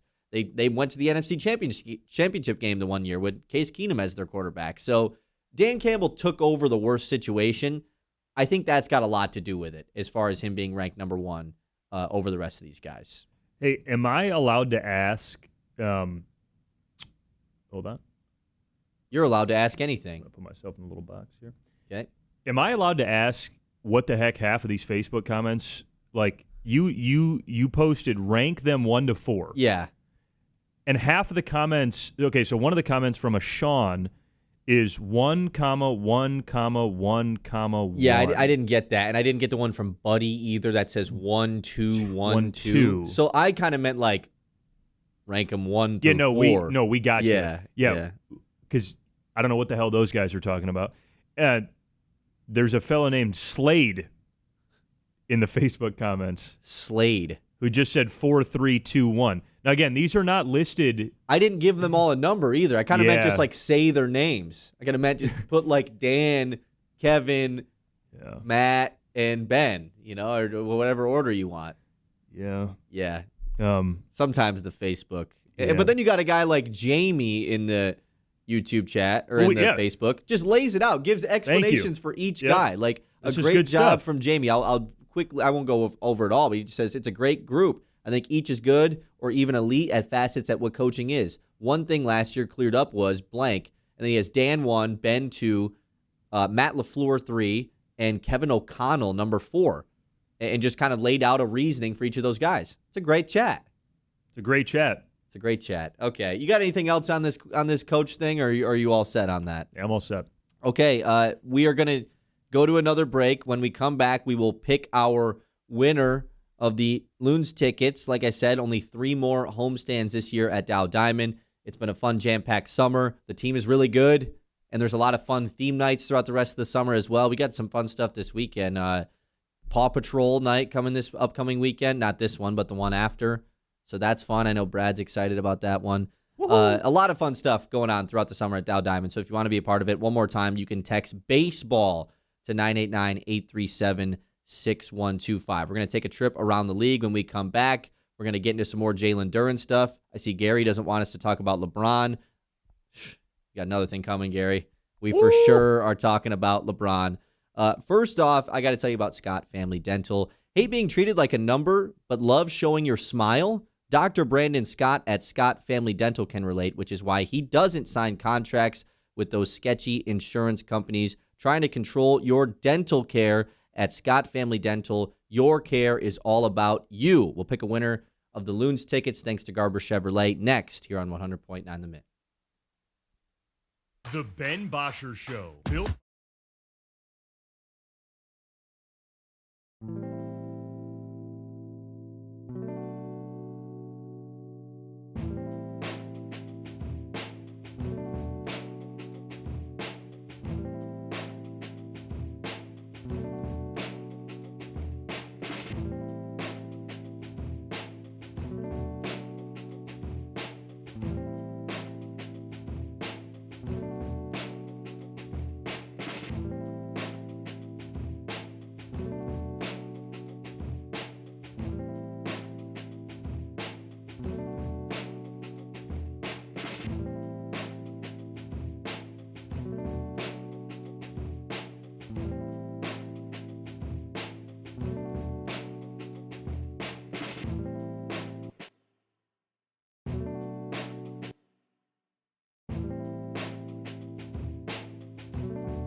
All right, we've reached out to our winner of the Loons tickets. Just send us back a confirmation if you're listening, and we'll announce you as our winner. Thanks again to Gleyber Chevrolet of Midland for making Big Win Wednesday possible each and every Wednesday. Okay, I know this is going to be my favorite part of the show. It was the same yesterday. Quizzing both John and Brad on their football ballage with a trip around the league.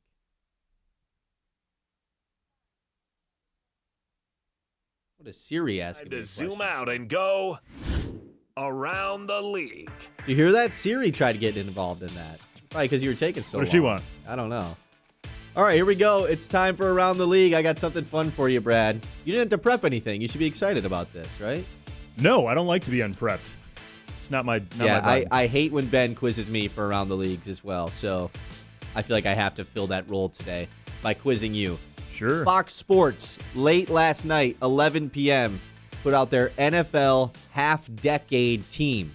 Being that we are, I guess, halfway through the decade, it's 2026. Off-season content. It's July of 26, so, like, not really. Yeah. Feels like we're more than halfway through the decade. I don't know. Anyways, unless they're counting 2020 as a part of the other decade, which that makes no sense. Here we go. NFL half-decade team. I need you to try to guess who they have at each position. It's that simple. I'll go through each position for you. Oh, you tell me who you think it is. great. Of the 2020s. The team of the 2020s. Worth noting, Brad, big fantasy football guy. Kind of. I mean, not kind of. You are. I mean, you are a big fantasy football guy.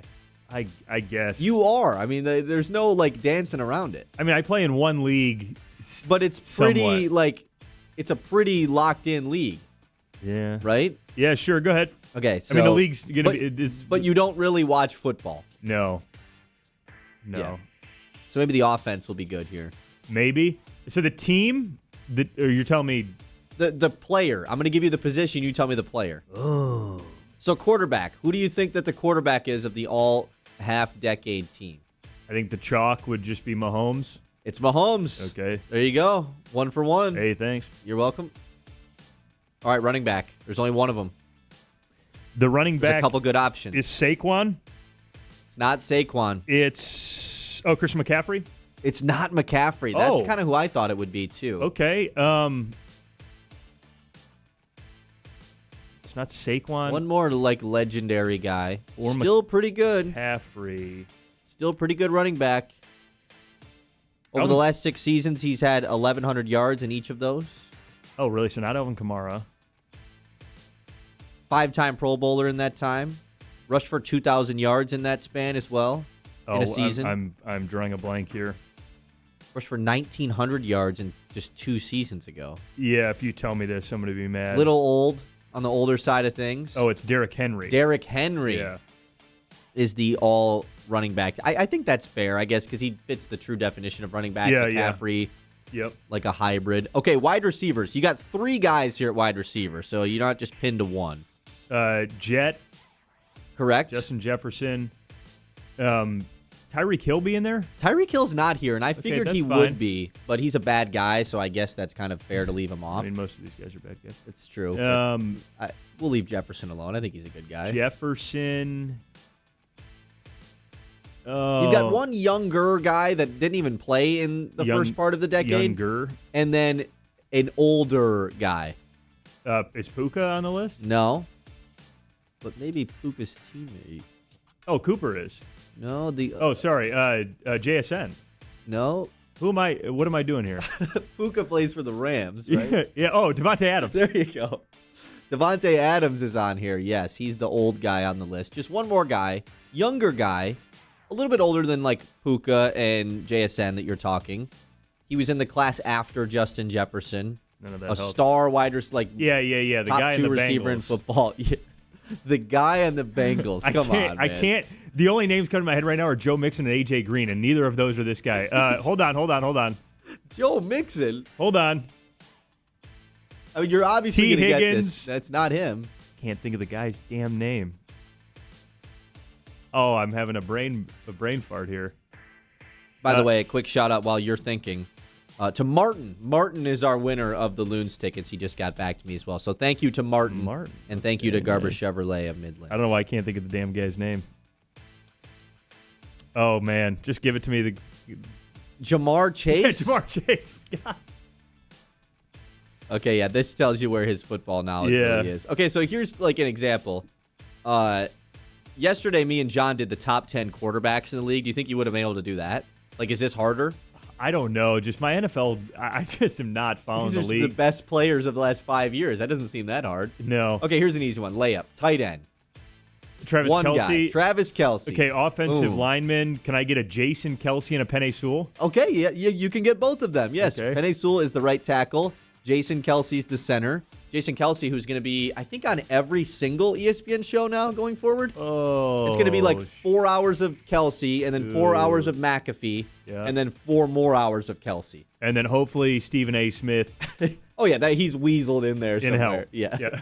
Exactly. Yeah, just unbelievable stuff. Do you want to try to guess any of the other ones? Like the left tackle or the left guard or the right guard? Oh, Trent Williams? Trent Williams is a left tackle. Okay. You haven't even got one wrong yet. Either guard, though, that's going to be a little tough. Oh, yeah, I don't One of them retired, one of them still playing. One of them was here's a hint. If you give them to me, This will tap into your ballage. Sure, yeah. This guy won the first Protector of the Year award last year. The first best lineman in the game. Plays for the Bears. Yeah, I don't have it. Joe Tooney played for the Chiefs and Pats. Oh, because my last name, Tunney, yeah. That's correct, but he's Tooney. Yeah, right. Yeah. Who's the other one? Zach Martin of the Dallas Cowboys. Is Oh, the yeah, right I could have guard. had that one. Okay, here we go. Let's move on. Edge rushers. There's 2 of them. One of them's easy. The other one, it should be easy, but it probably won't be. Best edge rushers of the 2020s. Yeah, both still really, really good. Like one of them was the depoy last year. one is TJ Watt. Okay, yes, one of them is TJ Watt. That was the other one. That was not the super easy one. Okay, and the other one TJ Watt, nice. is God, he just got traded. He just got traded. Broke the sack record last year. Myles Garrett. Myles Garrett. Yeah. Boom, there you go. Okay, moving on. Aaron Donald's the D tackle. There's 2 of them though. And the other one is This is another layup. Like this guy is layup? This guy's been the best guy at his position post Aaron Donald. Like the main reason why a team won a bunch of Super Bowls defensively. Aaron Donald though is one of the interior defensive linemen. won a bunch of Chris Jones. Chris Jones of the Kansas City Chiefs. There you go. Okay. I'm digging deep here. Inside linebackers, you got 2 of them. You can for sure get one of them. The other guy, I don't have faith that you can get him. Patrick Willis. No, but Patrick years Willis, ago. I don't think played in the 2020s. But you got the team. Yeah. Navarro Bowman. That's the other guy that played with Patrick Willis. Not quite him. Khalil Mack. No. Let's do. Not a middle linebacker. Yeah. I know the damn name. Starts with an F. Fred Warner. Fred Warner. Yeah. Then the other guy is currently, I'm just going to give you the team. Currently on the Ravens. Played for the Bears. Yeah, Roquan Smith. Roquan Smith. Boom, there you go. Damn, I'm good at this. Okay, corners. You got 2 of them. You got an old guy and a young guy. Yeah. Both still playing, but the other one is extremely washed up. And I think he's technically like a safety now. But corners. No. Cam Chancellor. One of them's a depoy. The other one was traded for like a crap ton at one point in his career. Sauce Gardner? No, close. Sauce Gardner wasn't depoy. It's the other guy. Jalen Ramsey? Jalen Ramsey is one of them. He's the old guy. Yes, Yeah, there you go. guy. Jalen Ramsey, who I think is like morphed into a safety role now. The other guy, AFC corner currently, the best in the game. Oh, the best yeah. corner in the league. Just won got the traded? defensive player of the year 2 years ago. Just got traded or no? No, Sauce Gardner just got traded. Yeah, but no, this is not the Chief that I'm thinking. Oh God. Oh no, not McDuffie. No, Not McDuffie. No, The other one. better. He's a junior. He's not a junior, but he's a second. Yeah, you're gonna say his name. I'm gonna be pissed. Where's the same number 2? Yeah, I'm gonna be pissed. Just say it. Pat Surtain, Yeah. the second. Yeah. Okay, a couple more. They have Derwin James as nickelback. I won't really count that. Safeties? You want to try? You want to give a stab at safeties? Of the decade, no. Yeah, I didn't think so. Kyle Hamilton and Buda Baker. Oh, I should have had Kyle Hamilton. yeah, Okay. he's like the best in the game right now. Okay, one more.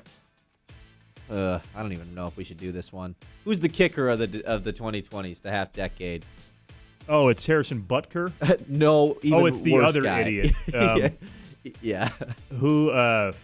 That's why I said I don't know if we should do it. It's obviously him. Like, he does earn the title. Even though Brandon Aubrey's kind of sneaking up to it, man. Yeah, Brandon Aubrey of the who's Cowboys other is kind of getting there. Idiot. Not on a team. Yeah, I couldn't even think of this guy's name. He should be banned. Legatron, they were calling him. No, I was calling him something else in private. Yeah, Give me his name. It's Justin Tucker. Justin Tucker, that's right, yeah. Justin Tucker. There's your half-decade team. They don't make good guys that are kickers anymore, huh? I think Brandon Aubrey's a good guy. Okay. Jake Bates, maybe? Jake Bate. Yeah, Jake Bate. Okay, that's around the league. Thanks, man. Thank you, Brad. I think you did a fine job there. Let me tell you about Great Lakes Spine and Medical. Quick heads up for parents and athletes if you got kids getting ready for fall sports because, man, school's like right around the corner. They start in like a month. That's kind of sad to think about. Great Lakes Spine and Medical has you covered with sports physicals. They make the process fast, easy, and stress-free. No long waits, no bouncing all over town. Plus, you're not just checking a box. Their medical team actually looks at overall movement, flexibility, and injury prevention to help athletes stay healthy all season long. Whether it's school sports, travel teams, or rec leagues, Great Lakes Spine and Medical is a great local option to get it done right and on time. Appointments are easy to schedule. Get those physicals done now and be ready for game day. Bosscher Show. Built by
Some pretty funny stuff happening yesterday in the NBA world.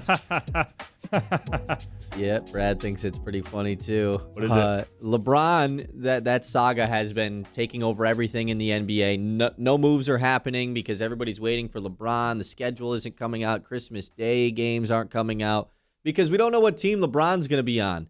Except maybe one person knows what team LeBron's going to be on, and that's the social media manager of the Miami Heat, because the Miami Heat yesterday on their YouTube page posted a scheduled live stream, just like we would schedule a live stream to do the show every day. Oh.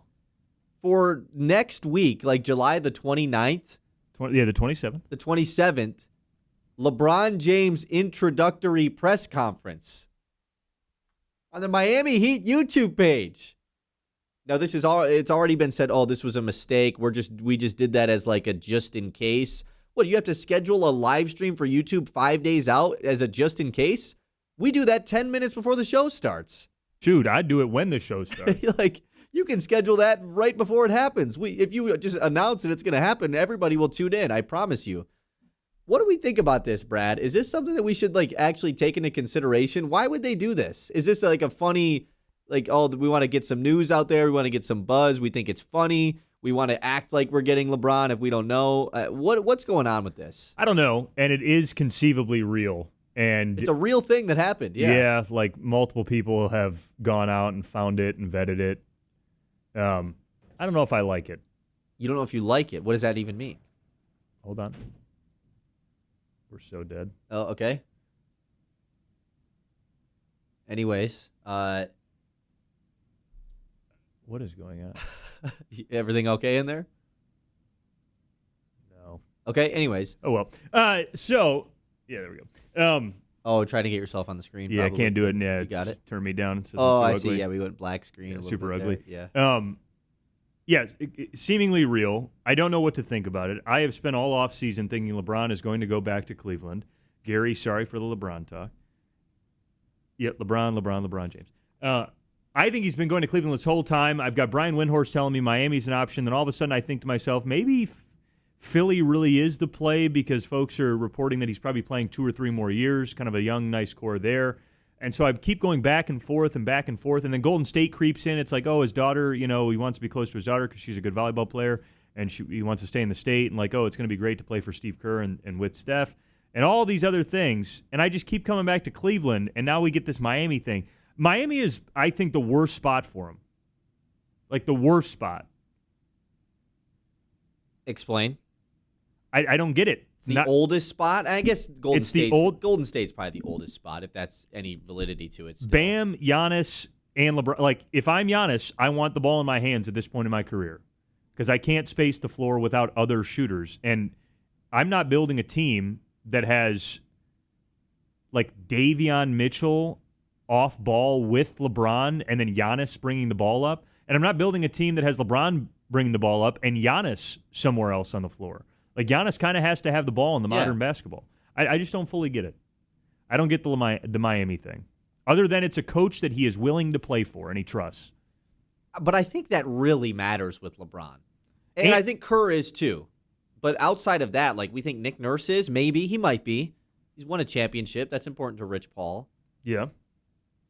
And then Cleveland, it's like, oh, I can't wait to go play for Kenny Atkinson, the guy who, for most of that series, just got crapped on by J.B. Bickerstaff. I still think it's all smoke, and Cleveland is the spot. I think the youth of Donovan Mitchell and Evan Mobley, and Donovan's not like super young, but those two guys as the core around LeBron mimics a core of like Anthony Davis and Kyrie Irving, like those two guys he's played with before. Donovan as his Kyrie, his like late takeover ISO basketball scoring guard thing. Who can't really be the best guy on a correct real team. And Mobley, you go back to Cleveland where you've got family, your family is comfortable, everyone is set up there, it's your documentary style finish. You have a real chance to win the title. You get away from the West.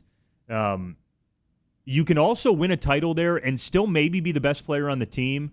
They have outs with Jared Allen and now James Harden and other places to get better down the road. But other than that... Yeah, Harden's got to be gone if he goes to Cleveland. You are young enough with Mitchell and Mobley as your core around you to to have a real play at it. And the East is just far easier to come out of than the West. And I think, it's as cliche as it sounds, and for some reason people like to diss LeBron for this reason, as if Michael Jordan didn't put out a 10-part document series while LeBron was in the peak of his career. Michael who? The documentary style ending for LeBron, that feels important.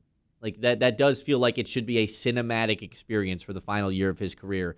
And going back to Cleveland is exactly that. I just want to know, do the Miami Heat know something we don't, or are they just playing a fun game here with this YouTube thing? I don't know. I guess we're going to find out. Please go somewhere soon, LeBron. I'm tired of nothing happening in the NBA. I need it. Okay, 11 o'clock hour. It's coming up next. We're going to talk more about the Tigers trade deadline. We got some fun Ken Rosenthal news just a couple minutes ago about Tarek Skubal. We're going to dive into that next year. It's the Ben Bosscher Show. We're live on the Mitt, YouTube, and Facebook. The Ben Bosscher Show, built by Bresky Siding and Building Repair on 100.9 The.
$11 o'clock hour here on the Ben Bosscher Show. It's the last hour of the week, too. No show tomorrow or Friday. Don't worry, though. We'll be back next week. Ben will be back. I'll be back where Brad is. Things will be back to normal here. Brad will be Brad. Kyle yes. will be Kyle. I think I'll be Kyle by next week. Yeah. Yep. And John will be 6 feet under. I don't know. Who knows? The 11 o'clock hour is brought to you by Yiter Insurance. Life happens fast, and the Yiter Insurance Group is here to make sure you're covered every step of the way. Locally owned and trusted in Midland for decades, they treat you like family, not just another policy number. From home and auto to business, high in the bullpen, they're 7 games below 500. Framber Valdez signing of Scott Harris has just been a failure. It just has. Hopefully he can bounce back next season, but this year is just scrapped at this point. It's a good reality check to remember. Things could get better. They could make these trades and actually have a solid return where you feel good going forward, not just for the rest of this season, but going into next year. And if you don't, and you do this fake playoff push by just trading Skubal for something you didn't think was as good, and you keep Mize, and you keep Gleyber Torres, and they disappoint in the second half, just like they did last year, and you miss the playoffs entirely, you're going to be frustrated, and you're not going to have those guys to look forward to for next season. 989-837-6125. This is the Ben Bosscher Show. We're live here on the Mitt. Hey, it looks like our YouTube stream has bounced back as well. That's good. I thought John kind of screwed us over a little bit by commenting. We're back? Yeah, I think we're back. Yeah, we're back for me at least. So Hold on. We'll see. But anyways, Hey!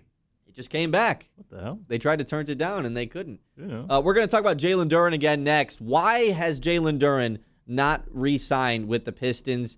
Is this more of a Duren thing? Is this more of a Pistons thing? Should the Pistons open this thing back up to more sign-and-trade opportunities? Is he going to sign the qualifying offer? There's a lot of questions that I unfortunately don't think we're going to get the answer to for quite some time, and that's what Ramona Shelbourne told us as well. Hey, Mid-Michigan, do your eyes feel dry, itchy, or irritated all day? That's not normal. And at Mid-Modern Eye Care and Dry Eye Clinic, they specialize in dry eye treatment that actually works. If your eyes burn, water, or feel tired from screens, they can help you get real, lasting relief. From advanced dry eye care to exams, glasses, and contacts, they've got you covered. Stop dealing with the discomfort and start seeing comfortably again. See better, feel better with Mid-Modern Eye Care and Dry Eye Clinic right next to Kroger here in Midland. The Ben Bosscher Show. Built by...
All right, it's time for round 2 of the mid-morning catch. Brad, it's your time to take over. What's going on in the news? Well, that for a turnaround. The Mits Morning Catch. I kind of wanted to test you that time, get into it a little bit quicker there. Hey, pretty good. Screw yourself. Okay. Now I got to get the.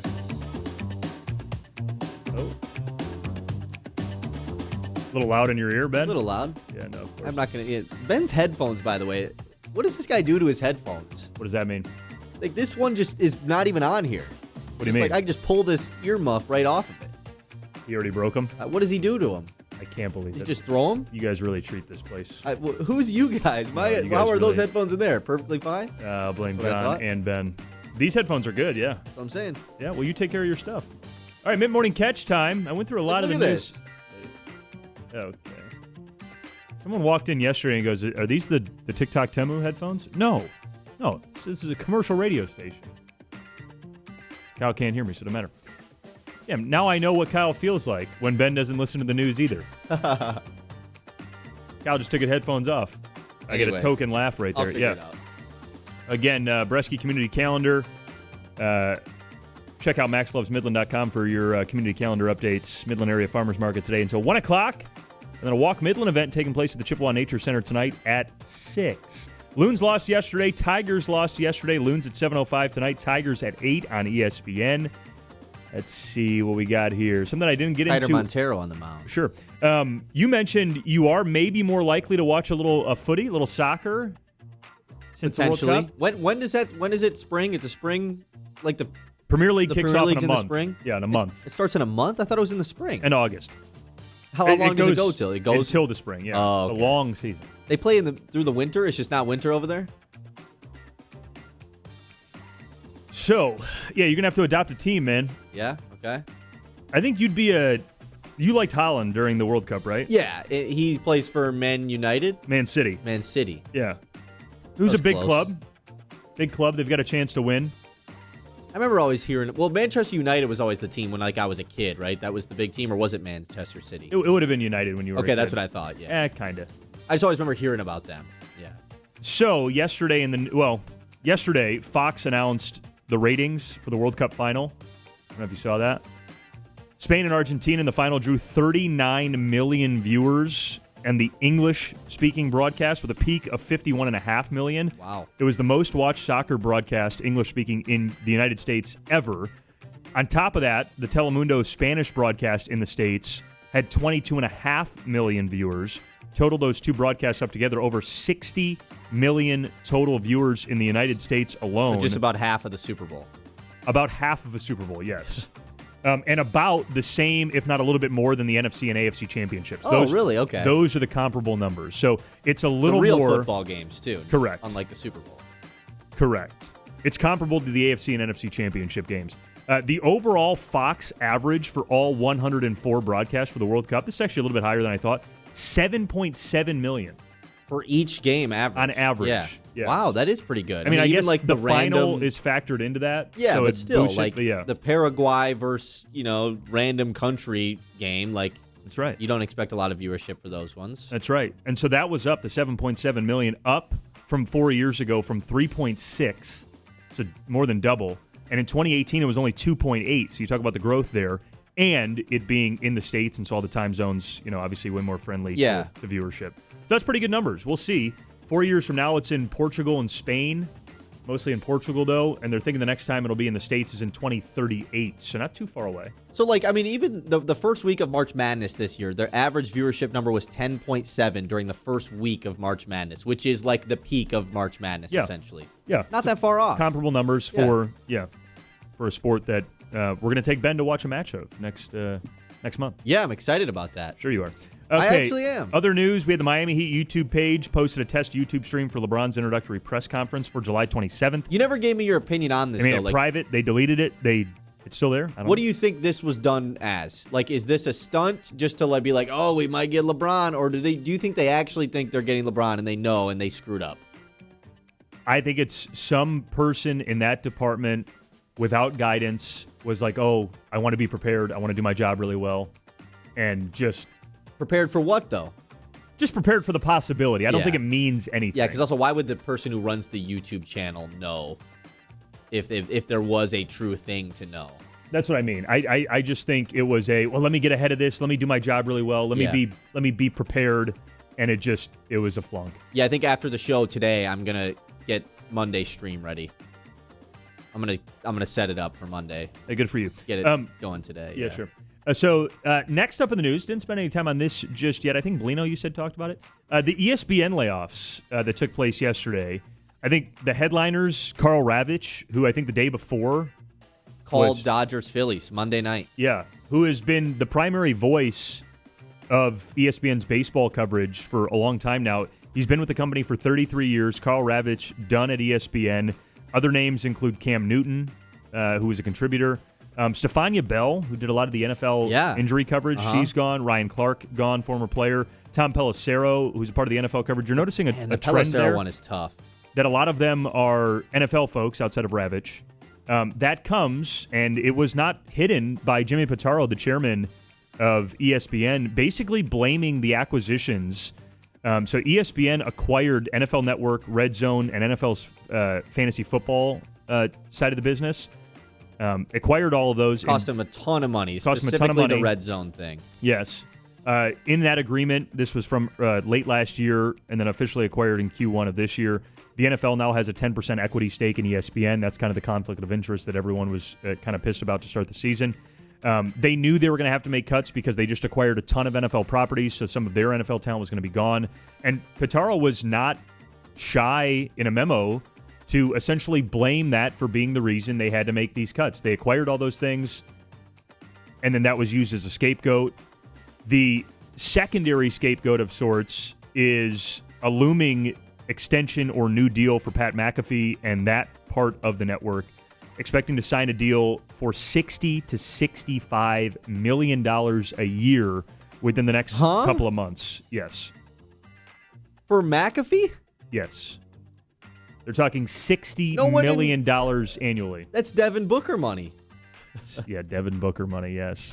No one in football makes that money. Yep. That's unbelievable. So between all the acquisitions for ESPN on the NFL side of things and trying to fit them in, plus this looming McAfee deal that they're talking about. $65 million a year? That's right. No one... Oh, man. Remember when McAfee signed the last deal when he came over and he talked about how he just took a bag of $250,000 to all of his staff in cash? Just, here's a backpack of $250,000 because, like, y'all got me here, and they're just pissing away money at me. It's insane. And he got to change all the rules. He gets to swear on TV now because of it. Just got to kind of do whatever he wants and is getting dumb paid. Yeah, also that they can keep a select, top crew of Pat McAfee, Stephen A. Smith, Jason Kelsey, I'm sure, is going to get some new humongous deal from ESPN here at some point. Some of the institutions are still there, right? Mike Greenberg, Scott Van Pelt. Yeah. Some.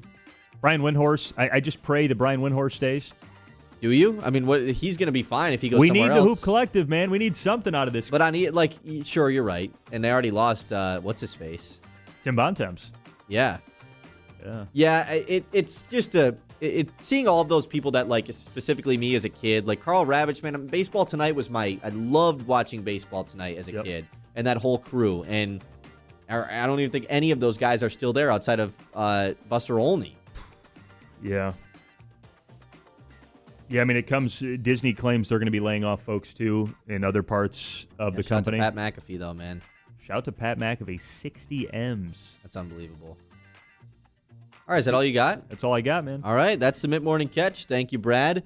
We're going to get into some Jalen Duren conversation next, and then we'll have our however many traditions there are to close out every show to end this week of shows. Your dream lawn, Stravinsky sod can roll that out. Literally, locally grown, top-quality sod that turns patchy yards into backyard showstoppers, and they've been doing it for over 50 years. They're experts, whether you're fixing a rough spot or redoing the whole yard. Stravinsky delivers lush green perfection, fast, friendly, and farm fresh, because your grass should be greener right now. Don't settle for meh. Increase the value of your home. Get the lawn your neighbors will envy with Stravinsky sod.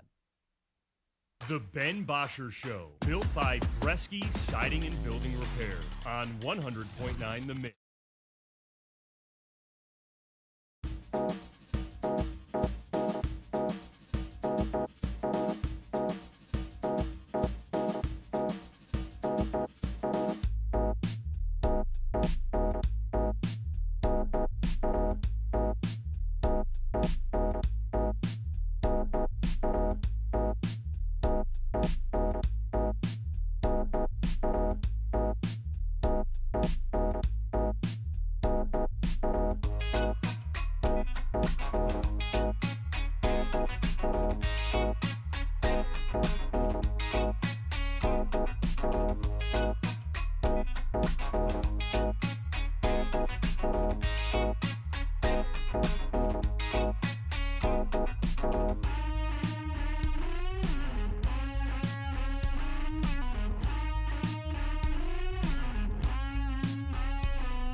You all right in there? Still trying to figure out these headphones. Okay. Yeah, they're hanging on by a thread. Hey, support the pride, passion, and tradition of Northwood University athletics. From packed gyms to big plays on the field, the Timberwolves compete with heart every single day. Catch all the action and cheer on Northwood athletics as they continue building champions in competition, in the classroom, and in the community. Okay. Do we think that this Jalen Duren situation, Brad, like if you had to give it a percentage chance, that it will get to the point where the Pistons are fed up with dealing with all of this and they will truly explore sign and trade opportunities? That obviously hasn't happened all offseason. Domantas Sabonis, all that stuff, that was nonsense. It's been reported time and time again. The Pistons don't want to do this. If you had to give it a percentage chance that it could get to that point pre-October 1st when they actually have to get this Jalen Duren thing figured out by, where would you land it at? Percentage chance of a sign and trade or percentage chance of them exploring, like of them actually realistically trying to do a sign and trade? Yes. Oh, man. Because they've gotten to a point where this is just, it's too much, and it's sour grapes, and Duren is threatening to not play, blah, blah, blah, whatever it is, qualifying offer, this or that. I think the percentage of that is pretty low. I think the percentage chance of him taking the qualifying offer is pretty low. I would put the chance of him not playing for the Pistons on a full extension. And when I say full extension, even if it means only 3 years or something, or like a 2+1, because that's what they ultimately agree on, the chance of him playing for the Pistons on a non-extension is like 3%. Yeah. 5%. This is a new situation for a lot of fans because they haven't dealt with restricted free agency, so there's a lot of moving pieces here. But at the end of the day, like, Duren is out of leverage other than a team between now and the start of training camp essentially deciding that, one, we want to pay Jalen Duren market value, which is $35 to $40 million a year, and we want to pay a ransom to the Pistons to do it, which is just not a prudent move for any organization to make. And it's probably just not going to happen. No. And so that is off the table. The qualifying offer is really the only leverage that he has left. And to explain what the qualifying offer is in lay terms, it is an arbitrary number assigned by the NBA to a player in Jalen Duren's situation that he can accept to play for. And his number is $9.6 million. Yeah. So while the Pistons are likely offering him $30 million a year over 4 or 5 years and a guaranteed contract of probably $150 million, the NBA says, okay, for a player in Duren's shoes, you can accept $9.6 million for 1 year. And so instead of guaranteeing yourself $150 million, you can take basically $10 million. But in doing so, you gain the opportunity to hit the open market, the full open market, unrestricted next offseason, and you gain the ability to not be traded next season. Because if he takes the qualifying offer, he gets $9.6 million. He gets the ability to hit the open market next offseason instead of being tied to the Pistons. Yeah, unrestricted. And he gets a no-trade clause. So during this season, if the Pistons go, oh, man, he just took $9.6 million. He clearly doesn't want to be here any longer. We're just going to trade him at the deadline. Don't have the ability to do that because he has the ability to then veto. That's the gained leverage he gets by taking a much lower number than what he could get on the open market right now. And the Pistons have been sitting back stating, look, you have no other offer. We don't have to agree to a trade. And there's no way in hell you're taking $9.6 million when we're offering you likely $150 million guaranteed. If your agent is that silly to take, whatever percentage that the agent gets, right? Your of the agent's getting guaranteed 5%, and so your agent right now figures to make $7.5 million today, or he figures to make $450,000. And I don't know. If I'm his agent, I'd much rather make $7 extra million. If I'm anyone on planet Earth, I'd rather make that. This is what I look, I'm all for the players getting as much as they deserve. And Jalen Duren's a fairly deserving player. And the Pistons have handled this well. They're not to blame for ruining a relationship or anything. I find it hard to believe that a player in Jalen Duren's shoes is like, you know what? I don't think I played this poorly. I think I played this correctly, and I deserve $225 million. Well, the market is not telling you that. And on top of that, you're not in the gym right now with the team, the way Cade and Nassar and Ron all are. Yeah, seemingly. You didn't go to Summer League and watch Abuka Corey and Chaz Lanier like you weren't Cade on the bench the way 80% of the rest of your team were. And maybe you're training behind the door, but I don't think you are. It's not with the team either. Correct. Like you're not with the coaches right now. That's what I struggle with. Yes. And maybe that's the additional leverage that he has over the team. But guess what? It is far too important for this front office to get a good deal in place than for Duren to be working out with the team for a 2-month period over what could be a 10-year career with the team. And so whatever leverage the Duren thinks he's exerting by not being with the team or still claiming he deserves $225 million, brother, you don't. The market would have told you did. Your out was the Lakers, and they chose Walker Kessler. The Lakers sat with you in a meeting and Walker Kessler in a meeting and said, we'd much rather sign him for $32.5 million a year and give up 3 first-round picks to do it than have the conversation with you. That was your smack in the face. Yeah. So now you're a guy. And the Lakers also had to give up an immense amount to even get Walker Kessler on their team in the Correct. first place. Again, they paid market value, probably what the Pistons are offering you, and 3 first-round picks. And yet you're still sitting there stating, I want $225 million instead of $150 million. I'm all on the side of the players. It just becomes really tough for a fan base to look at you and say, hey, Jalen Brunson took a discount and won a title. And Victor Wembanyama just took a discount with the Spurs. And is way better than you. And Walker Kessler just took $32 million a year. That's likely what the Pistons are offering you and is about the same level of player you are. It's hard for a fan base to look at you and state, I think you're doing the right thing here. Yeah, and then to be all like, oh, I can't wait for Duren to come back with the Pistons. Like, I understand all of the Pistons fans' frustrations with this. And to your point of the fact that, yeah, it's he might not be training with the Pistons. All of that lost time is not worth, giving him a bad contract that's going to hurt the Pistons long term. However, it's still not good. Like, whatever's happening right now overall just isn't a good situation for the Pistons, whether or not they do get the right contract in or not. This whole weird period of Duren and his agency just continuously telling us, we don't want to play with the Pistons anymore. That's all done. It's not a good thing that's happening. Now it's all smoke probably, but still, it's not fun to hear all of that if you're the Pistons. And so when he's supposed to be a part of this fun young core going forward, on top of it, the Pistons are hopefully, and it sounds like likely going to try to extend Nassar Thompson to his rookie deal. That doesn't happen until all the way up till the start of the season as well. So we might go 2 more months with no Piston stuff and then get 2 contracts given out within a week span of each other with Jalen Duren and Nassar Thompson, which I guess will be fun for news when we're 3 weeks into football season. And is also only stressful right now every day waking up thinking, man, why isn't Jalen Duren signed? Like, the front office is not stressing. Yeah. The front office is... They know that this is going to play out this way. Yeah, here's the offer, man. And we're not budging on it because guess what? We don't have to. Like, we literally don't have to.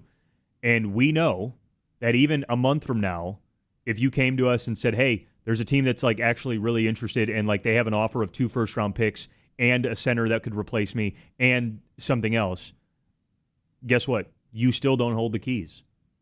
And again... And taking the qualifying offer is the only way he gets the keys, which would just be so silly. Not only are you taking that pay cut, the extreme one that you're talking about, but then you're entering unrestricted free agency next year where no team ever has money anymore. Correct. And teams would create it, sure, but like they're not creating it to give you 40 M's. Yeah, but the difference is he'd take the qualifying offer in order to get a deal that the Pistons are offering him right now. Yeah, exactly. So like take the 9.6 right now and then sign a deal next year for like 4 for 125, 130. Yeah, 4 for 125, or sign for 4 for 125 right now and hit free agency a year earlier down the road when you like you're still losing $25 million by taking the qualifying offer, and it's just whether or not Jalen Duren finds it worth it for him to risk also an injury this year, because if he gets injured, he's getting way less than 125 next year.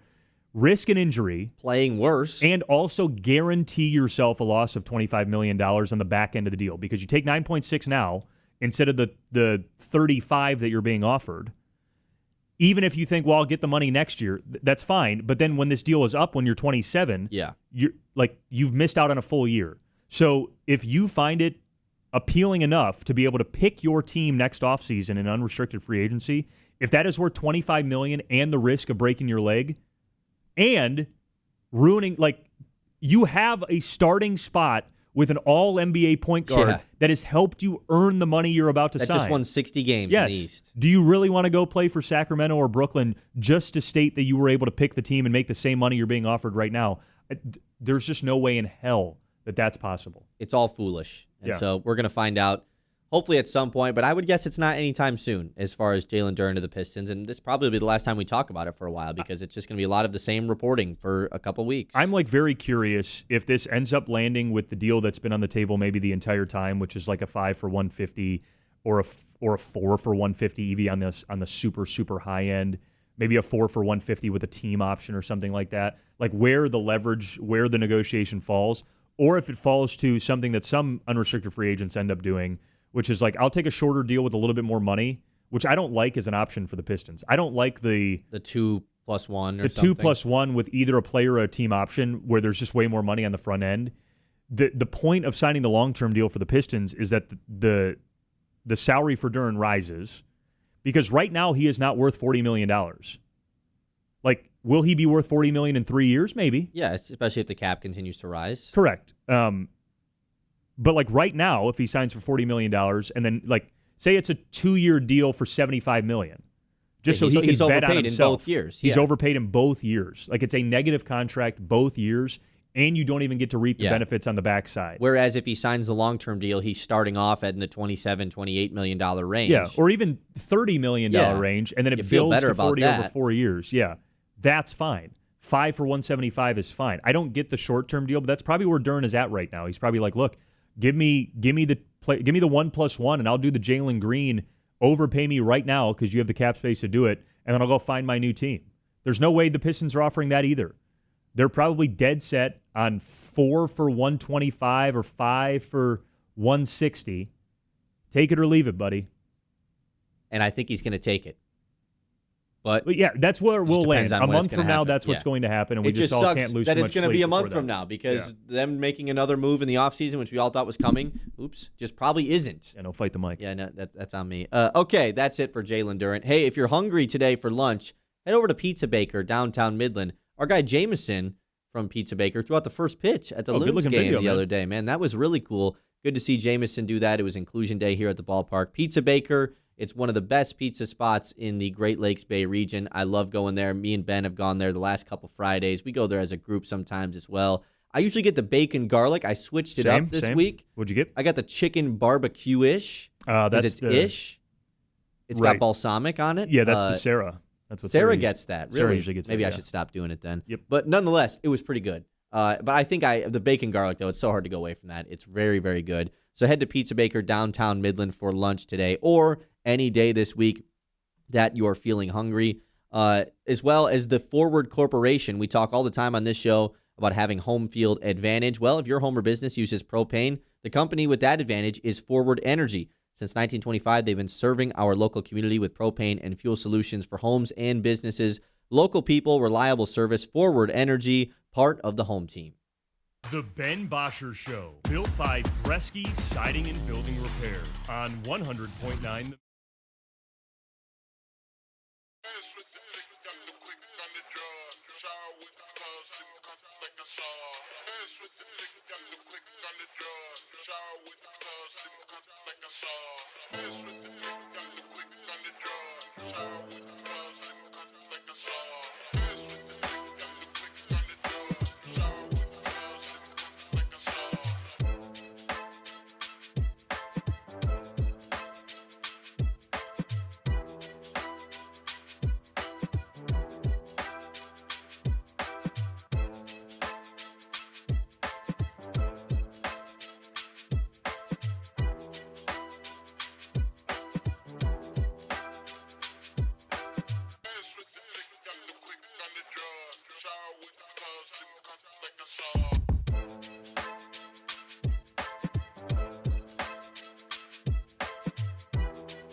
Dow is proudly rooted here in Midland and making an impact around the world. Innovation that creates solutions for cleaner water, safer homes, and a more sustainable future. A company built on science but driven by people with thousands of employees who call this community home. Supporting local schools, events, and nonprofits because being a good neighbor matters. From the lab to the Little League field, Dow is invested in the places we live, work, and play. Dow, solving with science, standing with the community. It's time for our so many traditions to close every show. We're going to test Brad's knowledge of all of them. It's the lock of the day first. Lock of the day. You better lock it up. No, you lock it up. You lock it up. Lock it up. Lock it up. All right, my lock of the day yesterday did not hit. Tigers over 4.5 runs. I didn't think they would win because I was like, I didn't trust Fromber, but David Peterson, the guy with an 8 ERA going into that start last night, figured the Tigers could score 5 runs on them. They couldn't. Dingler hit a home run in the ninth to give them their lone 2 runs of the game.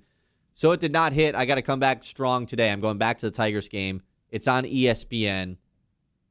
Kiter Montero's back on the mound. He's been the super reliever for the Tigers. He's had 5 Ks in his last 2 relief appearances, like 3 and 3 1/3 inning pitch in each of those. So him to get his over-under on Ks today is 3.5. Kiter Montero to get 4 strikeouts at -113. That feels like a true lock of the day, right? I mean, that basically counted as a win right now. The truest. Yep. So that's my lock of the day. Lock of the day. You better lock it up. No, you lock it up. You lock it up. Lock it up. Lock it up. All right. Game of the day. He was on it, man. He was ready to go for game of the day. Game of the day. There it goes. I like that sounder. It's pretty good. Yep. Okay, game of the day today. Yesterday, by the way, game of the day was Dodgers-Phillies. It was Robleski versus Wheeler. Did you see how that game ended? Nope. It was the Phillies had a chance to win it in the bottom of the ninth with runners on second and third, 1 out. Ground ball to third. They caught the runner between third and home in a jam. It was Schwarber. They threw him out, and then they got the other guy, too. JT Realmuto got caught between second and third. It was a double play with runners on second and third with 1 out, and the Phillies lost. It was like the worst way to lose ever. So Dodgers won. Robleski 11-2 now for LA. As far as today's game of the day goes, yeah, that's where things get a little bit tougher. Pirates-Yankees are playing a doubleheader today. Bubba Chandler versus Max Fried. That's kind of fun. I think the place I really got to go, though, is... but it's 135. I want to say, are the Red Sox ever going to lose again? That's kind of where I wanted to go. It's Red Sox-Orioles, but they're playing a doubleheader as well, and the first game's at 1:30, which Ben's rule of lock of the day is you can't pick a day game. Got a lot of silly rules. Screw it, I'm just picking Tigers-Cubs. It's on ESPN. Watch it. I don't know who's going to be calling the game because it's on ESPN, and nobody knows who does them anymore, but that's the game of the day. Game of the day. Oh, you didn't hit the other one that comes after game of the day. Can you find it? It's on the same screen. It's like 2 above. Oh, it's the Charles Barkley one, man. Yahoo! Okay, Yahoo's pretty good. Yes. Okay, there's that one. That's Anthony Edwards. Close enough to Charles Let's Barkley, go, I guess. Tigers! Okay, Javi Baez, too. All right, let's guess Collins Open. I'll let you go first today. You're letting me go first today. Yep, and you got to be quick. Yeah, give me something LeBron. It's J-Mac show, by the way. Okay, LeBron. Yeah. You got 20 seconds. Yeah, it's always going to be LeBron, huh? It just is going to be LeBron. I'll go with World Cup viewers. Sure. Oh, because it's Fox. On Fox, too. That's a good point. That's what I'll say. But he'll be leading with Rachel Nichols, so who knows? Okay, that's it. Thanks for listening this week. We're off tomorrow. We're off Friday. We'll be back on Monday, back with Ben as well, and we'll talk to you then. The Ben Bosscher